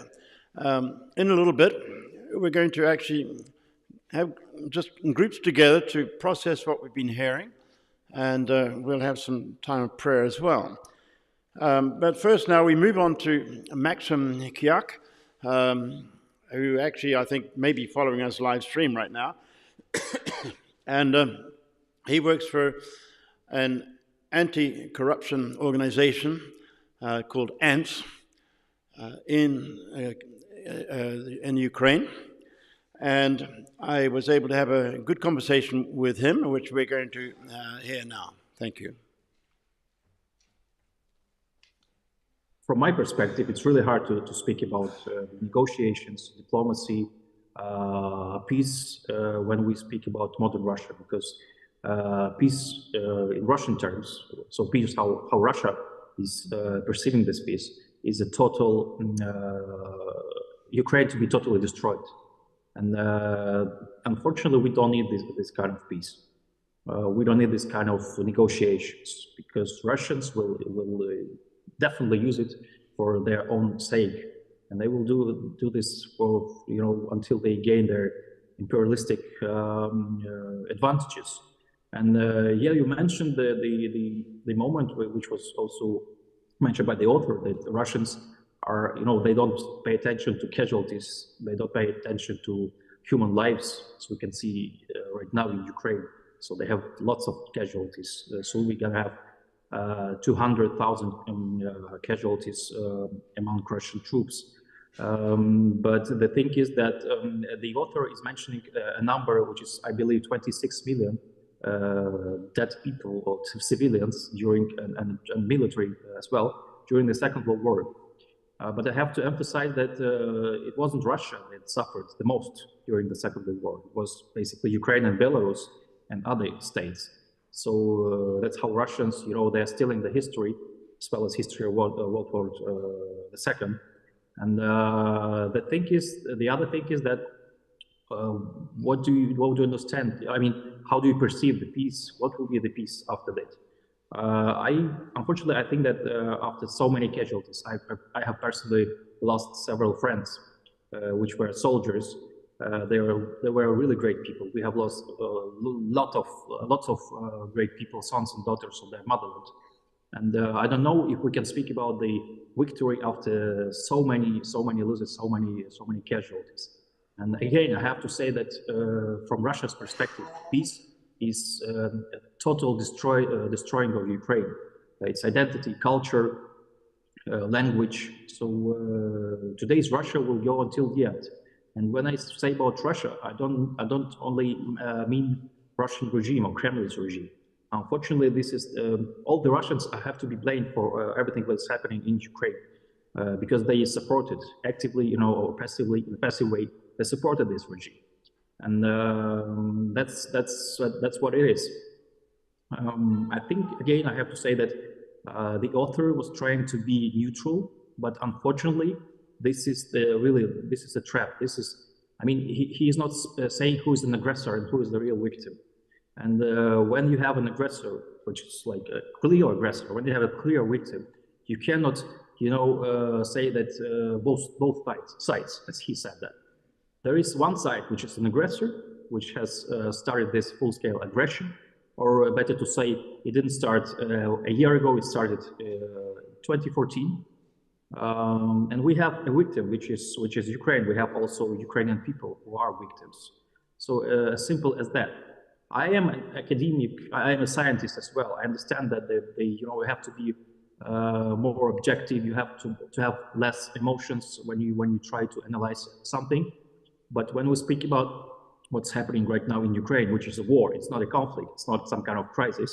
It's a conflict not in Ukraine, but against Ukraine, which is, a war of Russia. It's really hard to be objective and not to have any emotions. So, that's how it is. I am a scientist, but again, as you mentioned, I also I'm involved in the defense sphere of Ukraine. I try to be more or less active in territorial defense activities. So this is also what Russia didn't take into consideration, because as we can see, Ukrainian society has become or is still much more prepared for defending its motherland than Russians. So Russians usually they don't pay attention to what's going on here. But now here we have lots of military volunteers. We have lots of volunteers who are helping with humanitarian aid and so on. I personally know lots of people who are helping and still helping our Ukrainian army, not just Ukrainian army, but Ukrainian United Forces.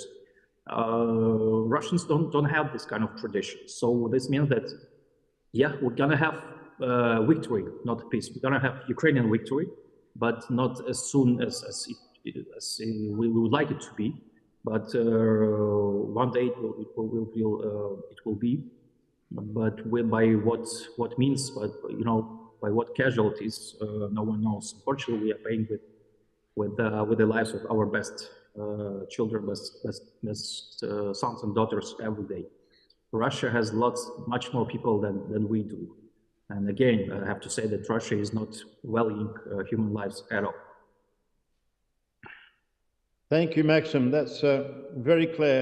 You're saying there really cannot be peace without justice. And it's hard for you to see any alternative to a Ukrainian victory. Now, we are anticipating the counter thrust to start very soon. It's a little bit like waiting for D-Day. And of course, as a Ukrainian, I'm sure you're sharing a lot of apprehension as to how this will all go. What are your hopes and expectations? Well, first, I would like to emphasize that it's not right to say counter-offensive, or just like you said. I mean, it is offensive. So it's better to say it like in this way. But yeah, people have lots of high expectations. We even have, some kind of proverb, I don't know, words that the war has become like a TV series, or a football game, a soccer match, and people are waiting when this offensive will occur. But again, unfortunately, there is a rule, which is a golden rule, I would say, that when any side is attacking, it has several times more casualties than the defending side. And Russians probably are waiting for it. Yeah, we have stopped Russians. We made them to move their troops from Kiev region, from Sumy, Chernihiv region, from part of the Kherson region. But still, they are very strong. They are really strong, and probably there will be some kind of general mobilization of Russians, and probably we're gonna have also some kind of mobilization of Ukrainian men and women, and probably there will be some provocations from Russian side on May 9. But I believe that this offensive will take place. Now we have several brigades coming back from the Western countries, from US as well, and they are really motivated to regain their motherland, their lands, and hopefully this will happen. Probably in the end of this month, I mean of the May, probably in June. But we have to understand that again, this is no game at all.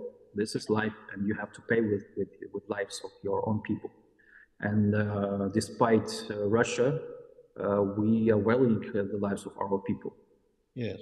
Now, you mentioned the date, May 9. Obviously, Russia is not celebrating the birth of the EU, which is actually, it is Europe Day.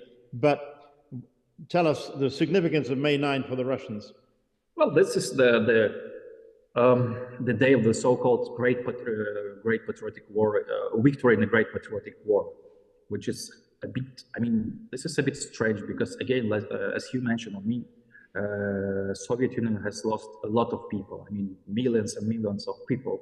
And can you call it a victory? Again, this is the question of victory which we actually started from.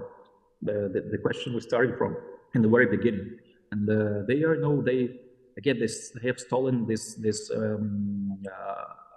victory legacy of the Soviet Union, saying that that's we who made Europe and the world free, and now the world has to pay attention to us for what we do, to thank us, and so on. So and this narrative, these historical narratives are being used even now by Russian regime, by Russians.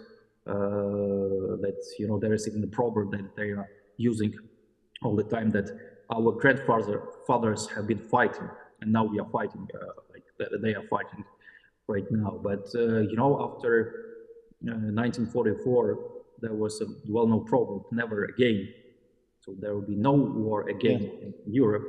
But unfortunately, Russia has proven that yes, this never again is. I mean, it is already finished. So they started a war again, and they are trying to portray themselves as some kind of liberators. And this is the very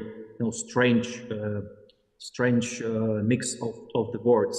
Like they are liberating by turning cities into desert, like in Bakhmut, for instance, Severodonetsk, and other cities. I mean, every day here we have rockets flying all over Ukraine, and this has become an ordinary part of our life.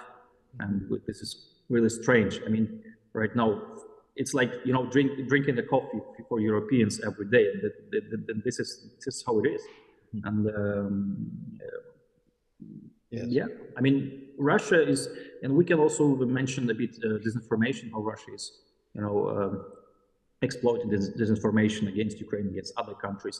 And this game of forts, they are really using it in a very large scale. Again, like I said, liberators, but in fact they are not liberated. They are those who are killing civilians, raping women, they are stealing children. They again destroying my country, and yeah. So I even say that I tend to say that after February 24, 2022, please don't call what Russia is doing disinformation or propaganda. You know, some kind of scientific, academic, neutral trend. You know, please call it a lie. So this is a real, full-scale, very simple, rude, cruel lie. Thank you, Maxim. We are praying for your country. We are praying for justice, for freedom, and peace. And may God protect you. Thank you so much. Take care. Thanks.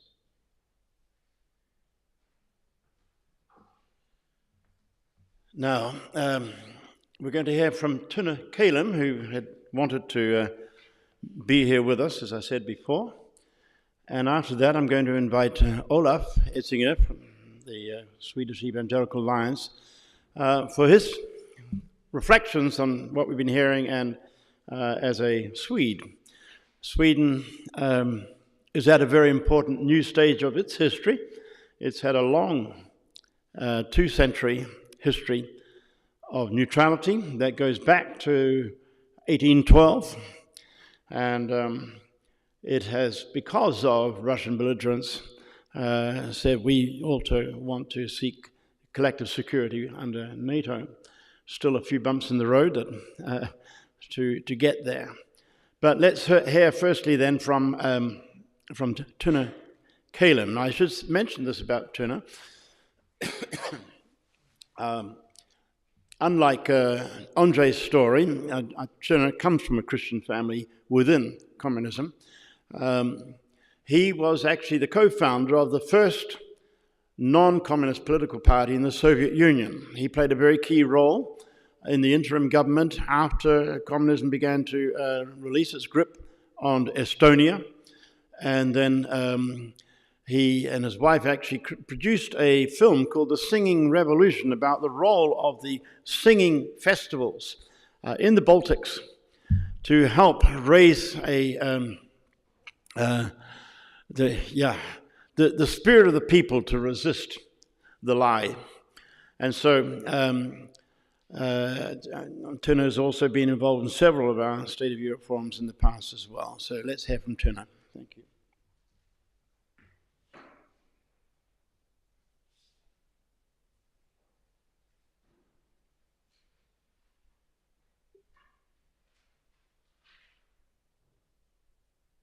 Good morning, Tuna. It's very good to have you again on Zoom. And your original intention, of course, was to be with us in Stockholm.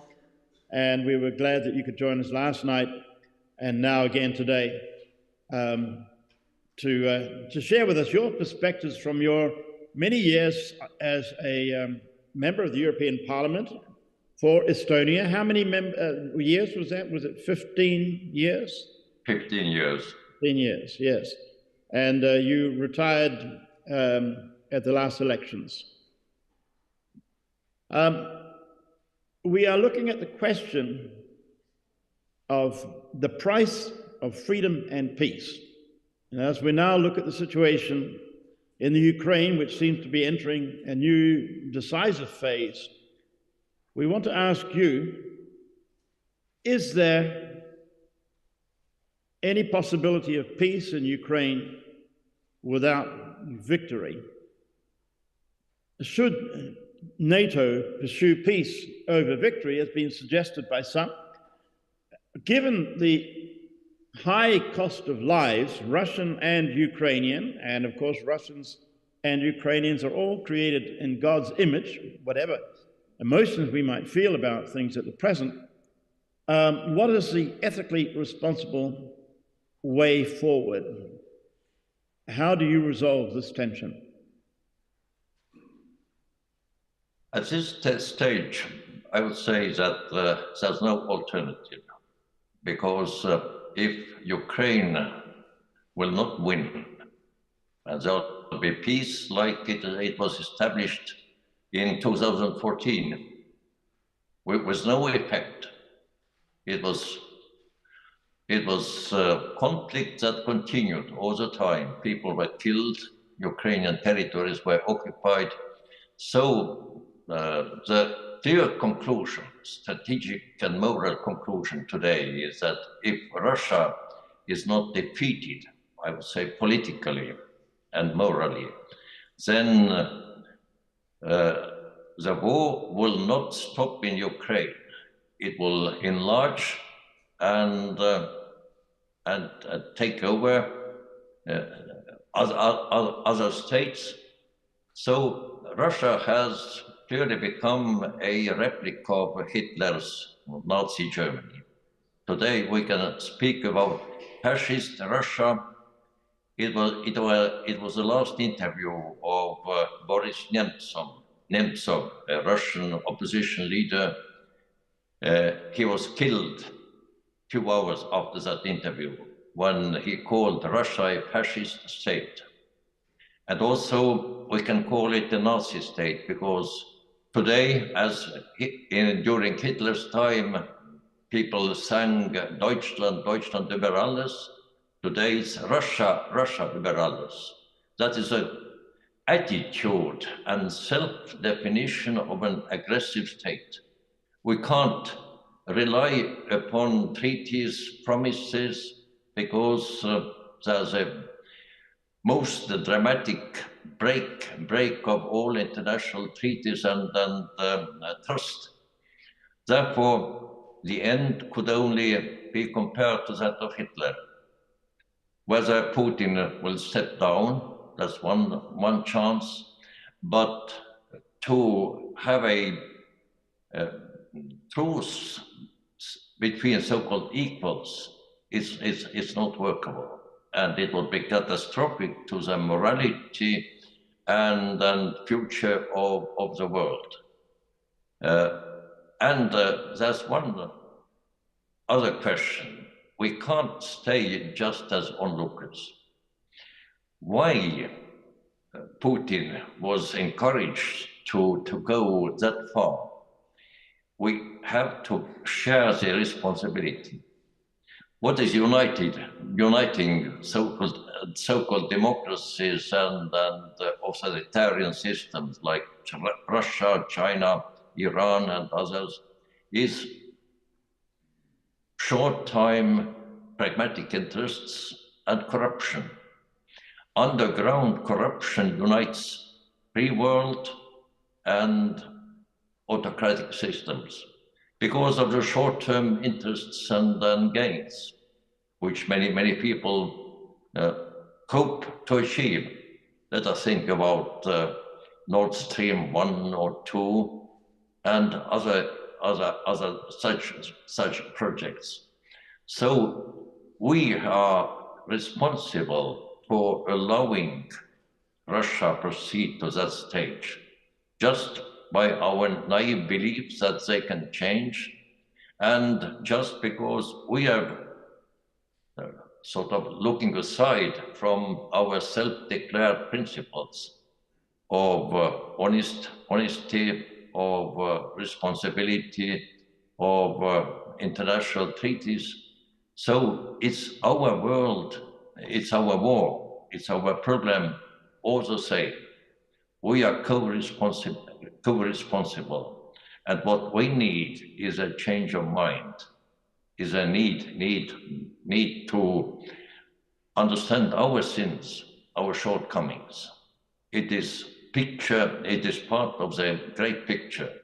If we do it, if we have the correct attitude of repentance and renewed trust in God, then it will be possible to achieve peace. Tuna, what do you say to those who say that the West carries a major share of responsibility because of broken promises concerning the expansion of NATO?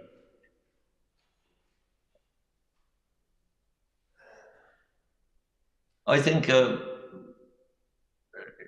this is connected with the same problem as as I said just now, it is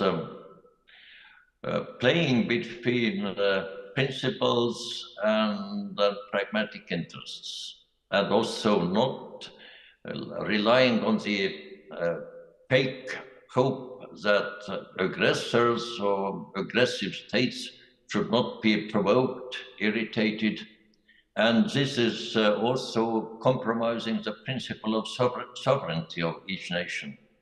Russia's official policy from the beginning has been that the former Soviet-occupied territories can never be fully sovereign, and Russia will have impact on their decisions, on their alliances.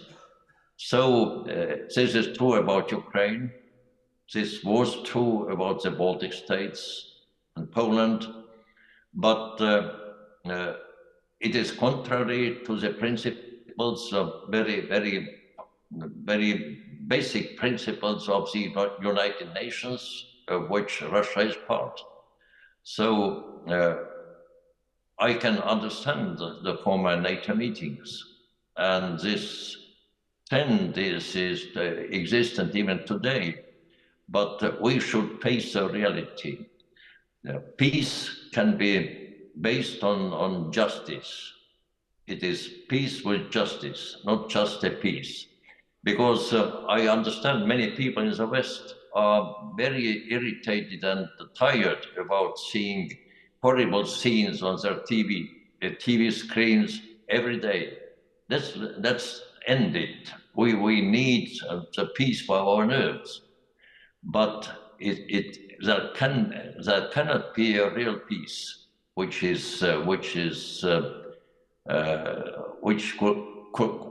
could be enjoyed by both Ukrainians, Russians, who have to go through denazification as German people had to do, and the rest of the world.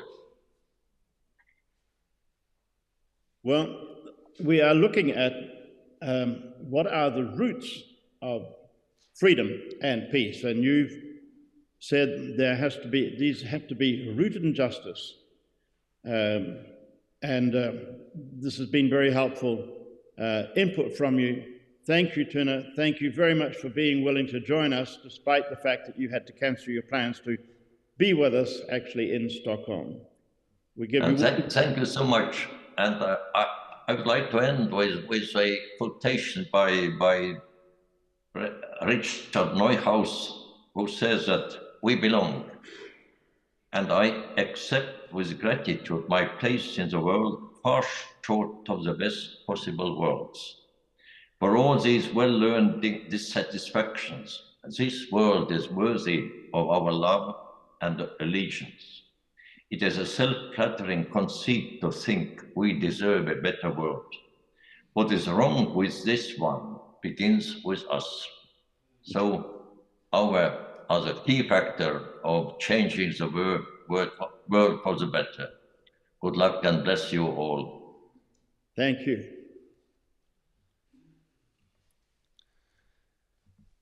Now, Olaf.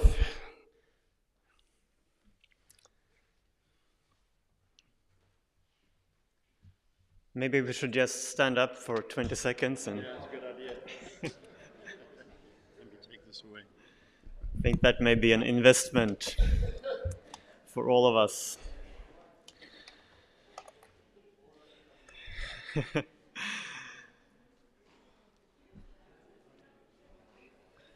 All right. Yeah, these are big issues that we all grapple with, and we have had a lot of interesting input, and my task is to try to connect at least some threads and make some observations and analysis in regard to that.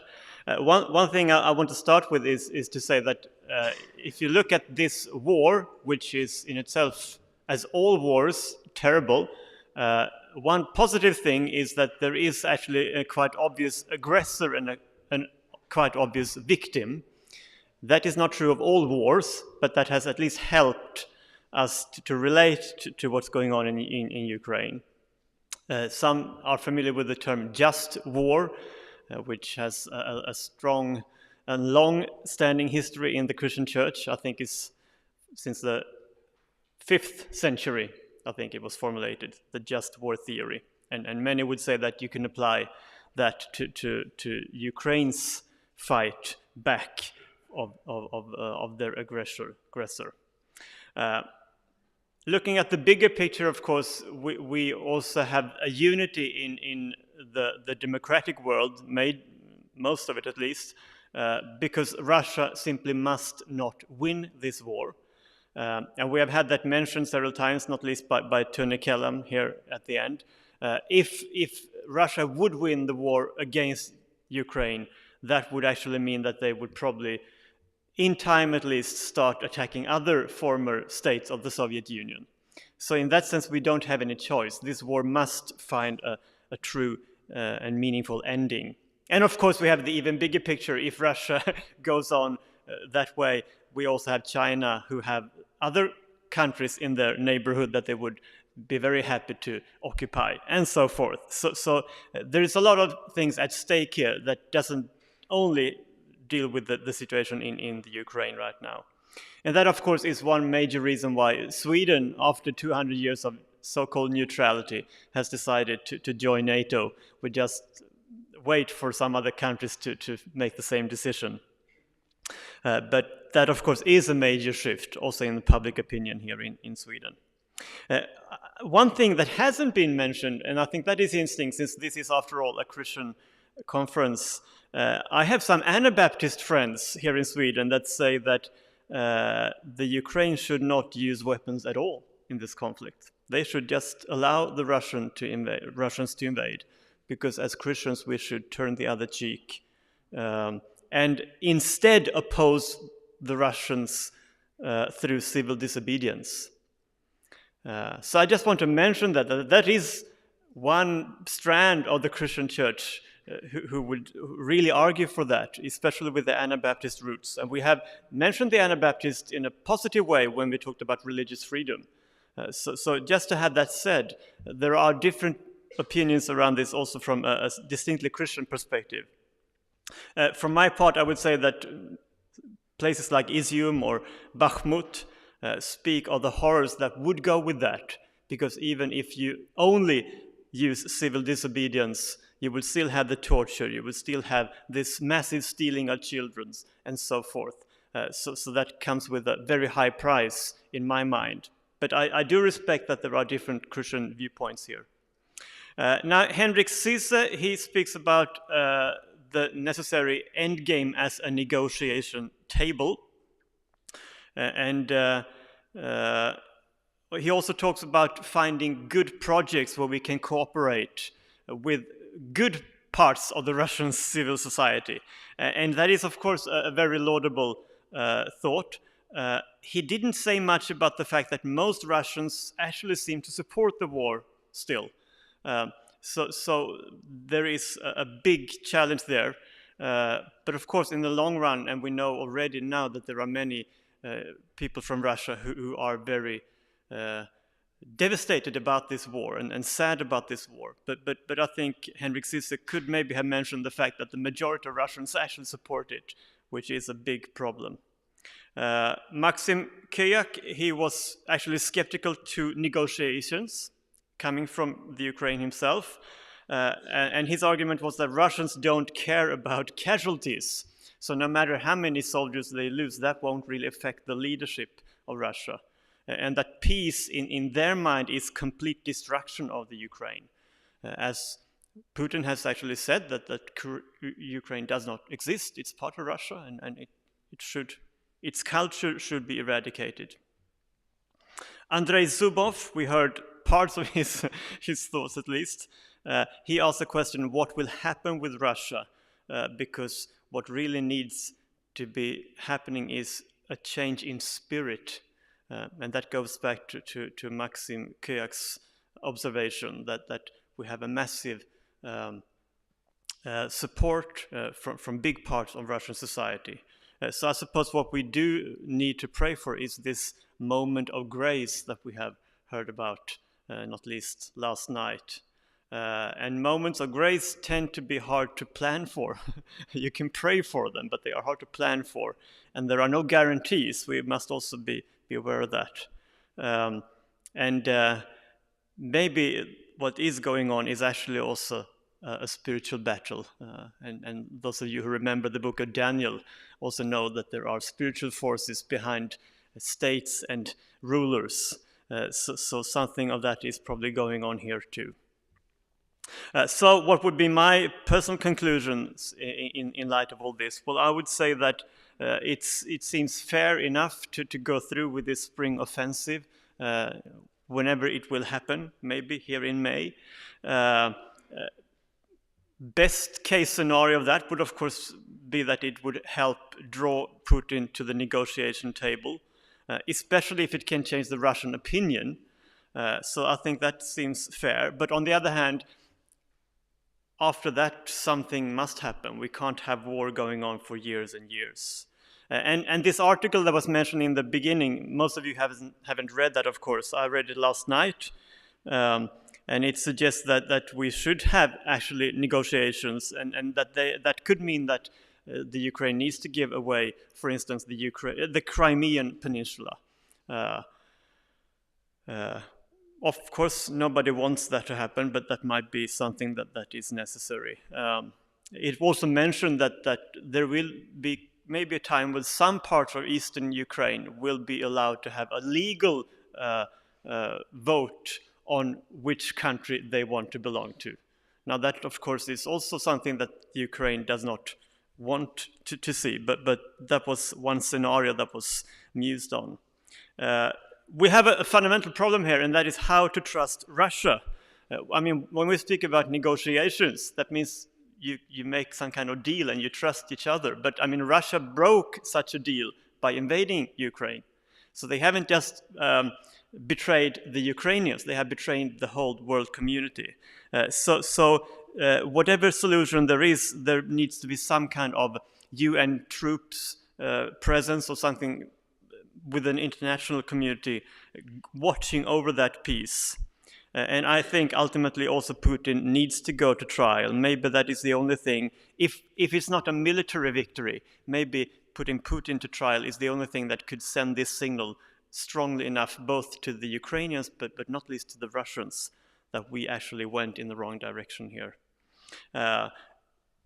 Yeah, those were my reflections listening to this, and I think we need to take in the seriousness of Maxim Koyak's perspective, who is actually part of this country and sees this from the inside, having many friends even who have died. Exactly what the Christian response is a tricky one. Because also in scriptures, peace is not a simplistic phenomenon. Peace is shalom. It's when all things are in harmony. And sometimes we mistake that for just having no weapons around. But we spoke earlier on in Cold War times of terror balance. And terror balance is peace, because nobody's shooting at the other. But terror balance is not shalom. Shalom needs the underlying issues to be dealt with. So I think we should not fool ourselves there. And I think there is a tendency, not least in Western Christianity, that we want to take shortcuts in many areas. And this is just one of them. But I think we should listen to the wisdom of those who are involved, but also actually the wisdom from scriptures, that true peace needs also shalom. It needs harmony. It needs atrocities to be dealt with. So I think that we should pray for. And I personally think that this spring offensive is a necessary part of that big puzzle. But the tragedy of it is that we will see many more people dead before this ends, no matter how we do it. Yeah. Thank you, Olaf. That's very helpful observations. And before we just, in say groups of 3 or 4, have prayerful responses to what we've heard. Is there somebody who's really burning to say something that hasn't been touched on yet? Just want to give an opportunity for response at this stage. If there's anything else that somebody would like to a perspective that we haven't yet seen. Robert John? Just a short word. When the war started in February last year, we, as the European Evangelical Alliance, we created a prayer network already. And we pray each Tuesday between 1 and 2. And it's so good that you gather together on Zoom to pray in a non-partisan way. We learned a lot from Julia, that we are used to pray in a partisan way. But God calls us to pray in a non-partisan way, to have the helicopter view, like we said today. And I really want to encourage you to create Zoom circles of prayer, to continue to pray, not only in this moment, and pray together and listen together what God is saying in your heart. Each time we share with each other what God is saying to us when the next week is there. And we help one another to continue to call out for the nations. We prayed a lot for the children. We prayed a lot for the schools. We prayed a lot for the casualties. And we keep doing that because God has put it in our hearts. Thank you. So let's form some physical circles. Martin. Yes, one thing I always thought about is also particularly the people of the Donbas region. Was they, at least some parts of them have this perspective that they have been grieved by Ukraine, as far as I have understood it. And so it's like they have their perspective also. And of course, I don't know how they feel about the Ukrainian government, even if they actually want to be part of Ukraine, and how they would feel this. So this is also a bit complicates things, because you're talking about forgiveness, and like then Ukraine has been grieved by Russia, but Donbas, they feel grieved by Ukraine. So that's also makes things, in this perspective, it's more complicated. And we have the Crimea, a bit similar. Well, hence the proposal for some kind of referendum, but of course it becomes very complex, and I think we'll actually move into our prayer time, because you ask, how did the Russians get there in the first place? You go right back to Stalin's resettlements and so forth. It's a long, long history. We go back to the hunger famines and so on. And I just want to say just one sentence. We are partisan when it comes to evil. Okay, so we are praying against evil, but we're not against the Russian people. We're not against Russia. So we pray for Russia. We pray for Ukraine, but we are very partisan about atrocity and evil. Thank you. And I was in Ukraine last summer, and pray for the church too. The church in Ukraine is doing a fantastic job, and many see this as God's chance, opportunity for the church to see kingdom come, to lead out and to be leaders to stop the historical corruption and to bring righteousness into the country. So they can see some good coming out of this whole shake-up. Actually, God specializes in bringing beauty out of ashes, and I believe that we haven't yet seen the fullness of God's purposes in this. I don't think there's any national church anywhere in Europe that has such an awareness of the kingdom perspective of and unity from Orthodox to Pentecostal on this. And that's another whole long story. One quick comment. Yeah, it is quick, but it's more of a question than a comment even. But the article that was referred to at the beginning basically talks about NATO imposing a peace on the situation. And the question in my mind is how. It makes a link to the Kosovo situation. The Kosovo situation, NATO was vastly militarily superior to Serbia, and it's not parallel now, so it's problematic. One of the many unknown factors right now. Let's just form circles and formulate our own responses to things we've heard today, and we'll bring this section to a close as we sing together the song we sang last night again, O Lord, the clouds are gathering.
Clouds are gathering, the fire of judgment burns.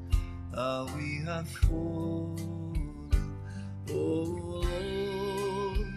We stand appalled to see your laws of love so scorned and life so broken. Have mercy, Lord. Forgive us, Lord. Restore us, Lord. Revive your church again. Let justice flow like rivers, and righteousness like a never-fading stream.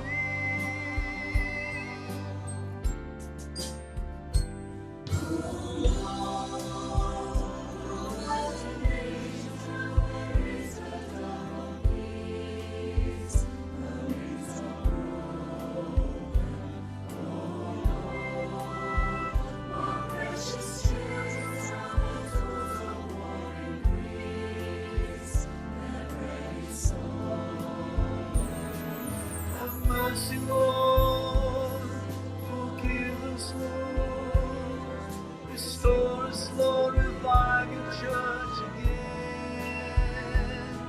Let justice flow like rivers, and righteousness like a never-fading stream.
Okay, so this is about the seminars that we're going to hear, and I'd invite, firstly, whoever is going to be speaking on behalf of the disabilities, they're going to be Martina, okay, and you are going to meet in the room through there, through that door over there, and that's your room, okay.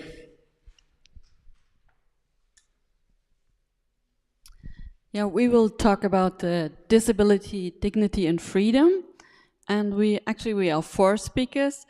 The introduction and conclusion will make our dear friend Therese Winters, who is co-founder of the Disability Network. Then we have Evelyn Aspinis from Latvia, and she will, from YOM Latvia, and she will share some statistics with us, and I'm sure you will be surprised on how many people with disability we have in our society and how their state is. And we also have Katharina Becker from Germany from a mission is called Heartbeat. They are especially working with children with disability, and she will also share about this the state of the church and biblical aspects of disability. And I will share about dignity. So how is the state of people with disability in society? and how is it in the church. So you see the state of a society, you see on how they act on those who are the weakest. And also in the church, you see the state of the church on how they act on those who are the weakest. And how far are we in inclusion? Because it started first with Christian values, but how is the state at the moment? And we will also look at this diverse thing on how is it in that on media you see all kinds of people with disability, and then you have the other problem with helped suicide, assisted suicide, and also euthanasia. And this is a free choice. So is there a life which is worthy living? Is there a life which is not worth living? And who's going to decide it? How free is the decision for people to kill themselves or have assistance to kill themselves or have euthanasia, on how is the state? And we will also look on, in history, how did it start? I'm German, so how did it start with Nazi time, and even before, when they had euthanasia done in the state, in the United States, and also in Denmark, even before Germany started with this, on people who maybe had not passed an intelligence test or anything like that. And this is how we going to do this afternoon. Yeah. And you said the state of a nation is determined by how they treat the weaker. Is that how you said it? Yeah. And I think we can say this too, as we look at our own church situation. We say very quickly, Jesus is Lord of all. But if we don't teach this in our theological seminaries, do we really believe it? And we're talking with Therese, about the major blind spot that there is concerning disabilities in our training situations. And so let's be aware that God wants to open our eyes. Thank you very much indeed. Julia, I don't think Jakob is here, is he? Or Jacob? Oh, he is. Okay. Well, you're here. So yes, Jakob from the Swedish Evangelical Alliance, who's written a book on religious freedom, and I are going to be running this seminar. Jakob's going to be talking a bit from his book about religious freedom in Sweden and the history and the roots. And then I'm going to be giving us a review of issues across Europe, but under the kinds of headings. What are the sources of the different kinds of problems? And then we're going to have a discussion about how do we tackle those problems? How do we strengthen religious freedom of the different kinds of problem? I'll stop there. So I think the best place for that is right here, because we're going to go 1, 2, 3, and 4 is down the basement, so we can all remember. So, what's that? Oh, where is that? There's only a very small room there, right?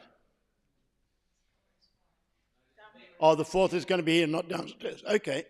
All right. Good. All right. How many people can go in there? 20. Oh, good. Okay, we're fine. Good. So, Evert, Holocaust remembrance.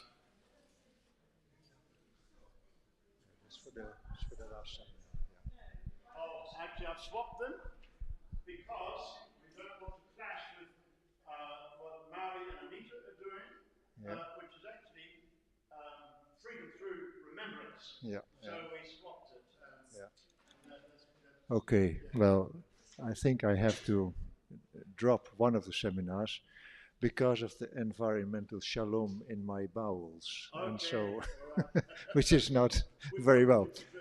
I had prepared the Holocaust remembrance, which I can do in the first. I can do that in the first round. Okay, and what is that about?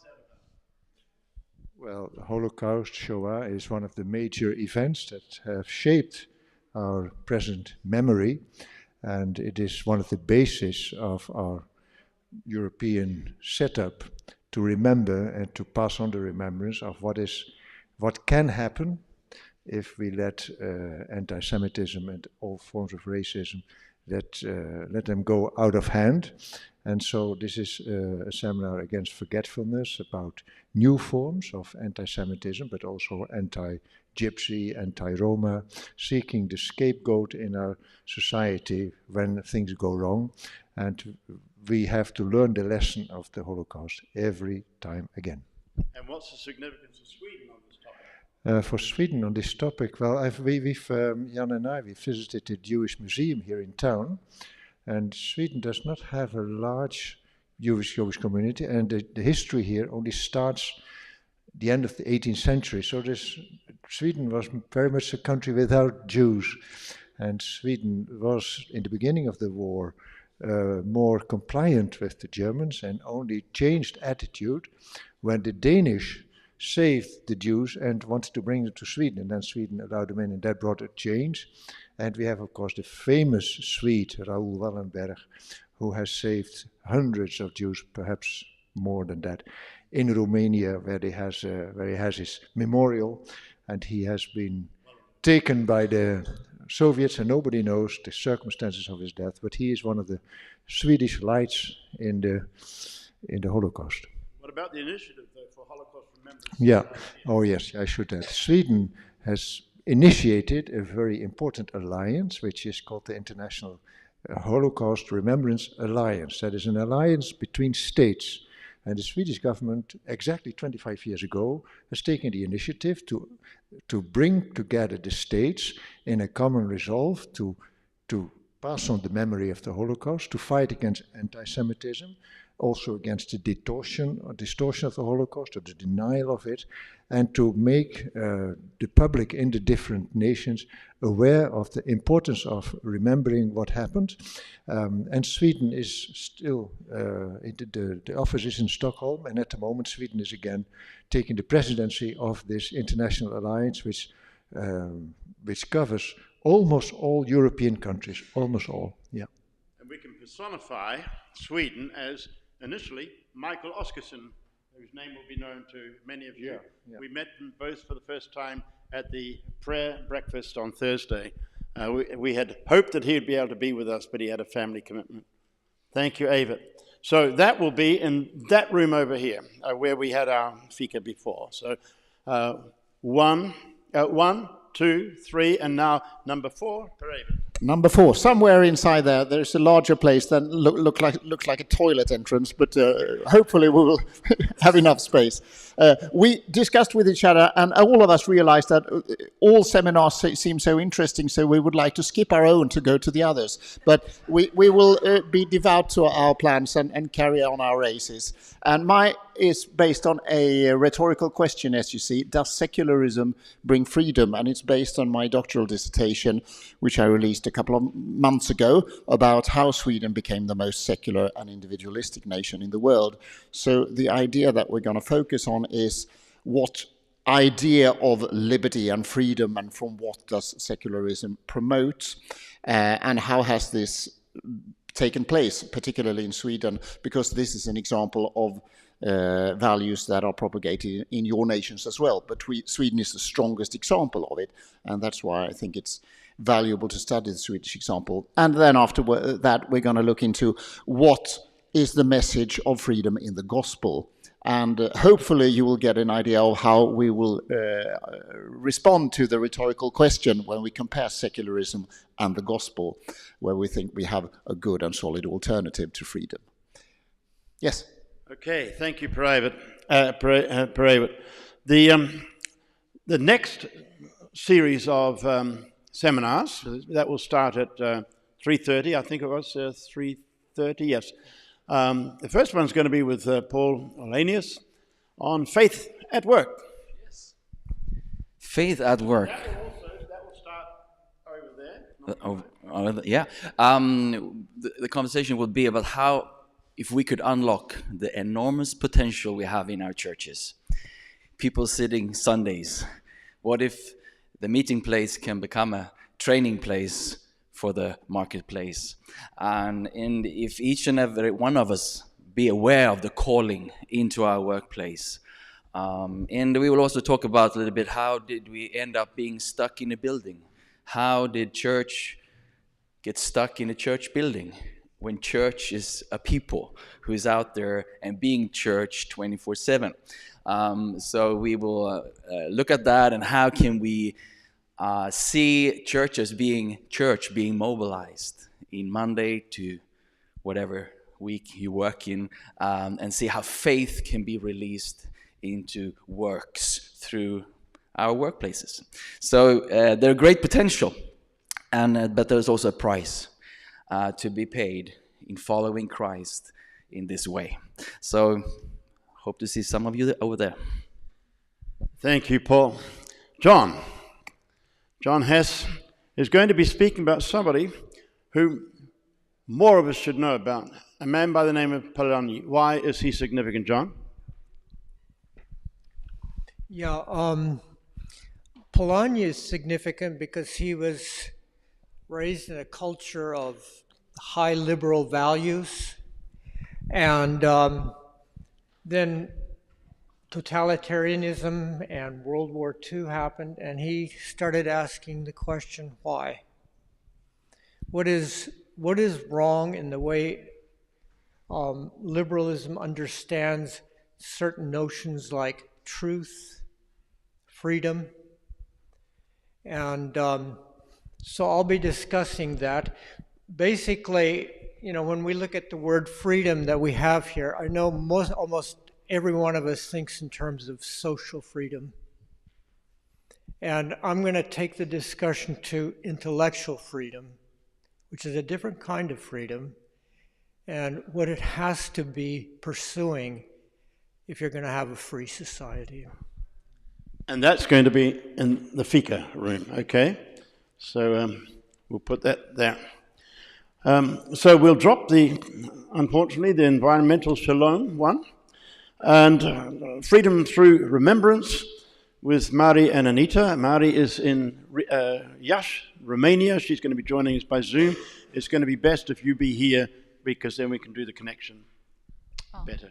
Okay, all right, yeah, well, whatever works. So hopefully that will be smooth. Yeah, with Mari, she's going to share also some thoughts based on French philosophers who are also committed Christians. She's written her PhD on René Girard's ideas. So of course, the scapegoating mechanism and how we live in a world with a lot of violence. And as we talk today, of course, the war in Ukraine is the obvious example. And, you know, how do we obviously get off the cycle of scapegoating? Also, Paul Ricoeur, so memory, history, forgetting. And following that, I'm actually using thoughts from Miroslav Volf, who is one of my favorite theologians, who also has based a lot of his work on Girard and Ricoeur, that memory, as we know, can be a sword and can be a shield. You know, it has that positive role of healing us, and I come from Latvia, so I'm going to use a very concrete examples. Also now how war in Ukraine is affecting Latvian society and why some monuments have been brought down in Latvia. That has been part of this public debate because there's still a lot of collective trauma that has not been healed from the last century. I work at the Museum of the Occupation of Latvia, so you can imagine the kind of story it deals with. And so I work with groups of students and presidents and ambassadors. I now have a nice Swedish pen, also from the Swedish embassy. So for different groups, of course, it's a lot of spiritual work, you know, to think how memory is a sword and a shield. And of course, when we talk about shalom and reconciliation, we want it to be, you know, a healing instrument. So that's what we, yeah. Since the war began last year, Mm-hmm. how has the Occupation Museum taken on new meaning? Well, the history has become very relevant.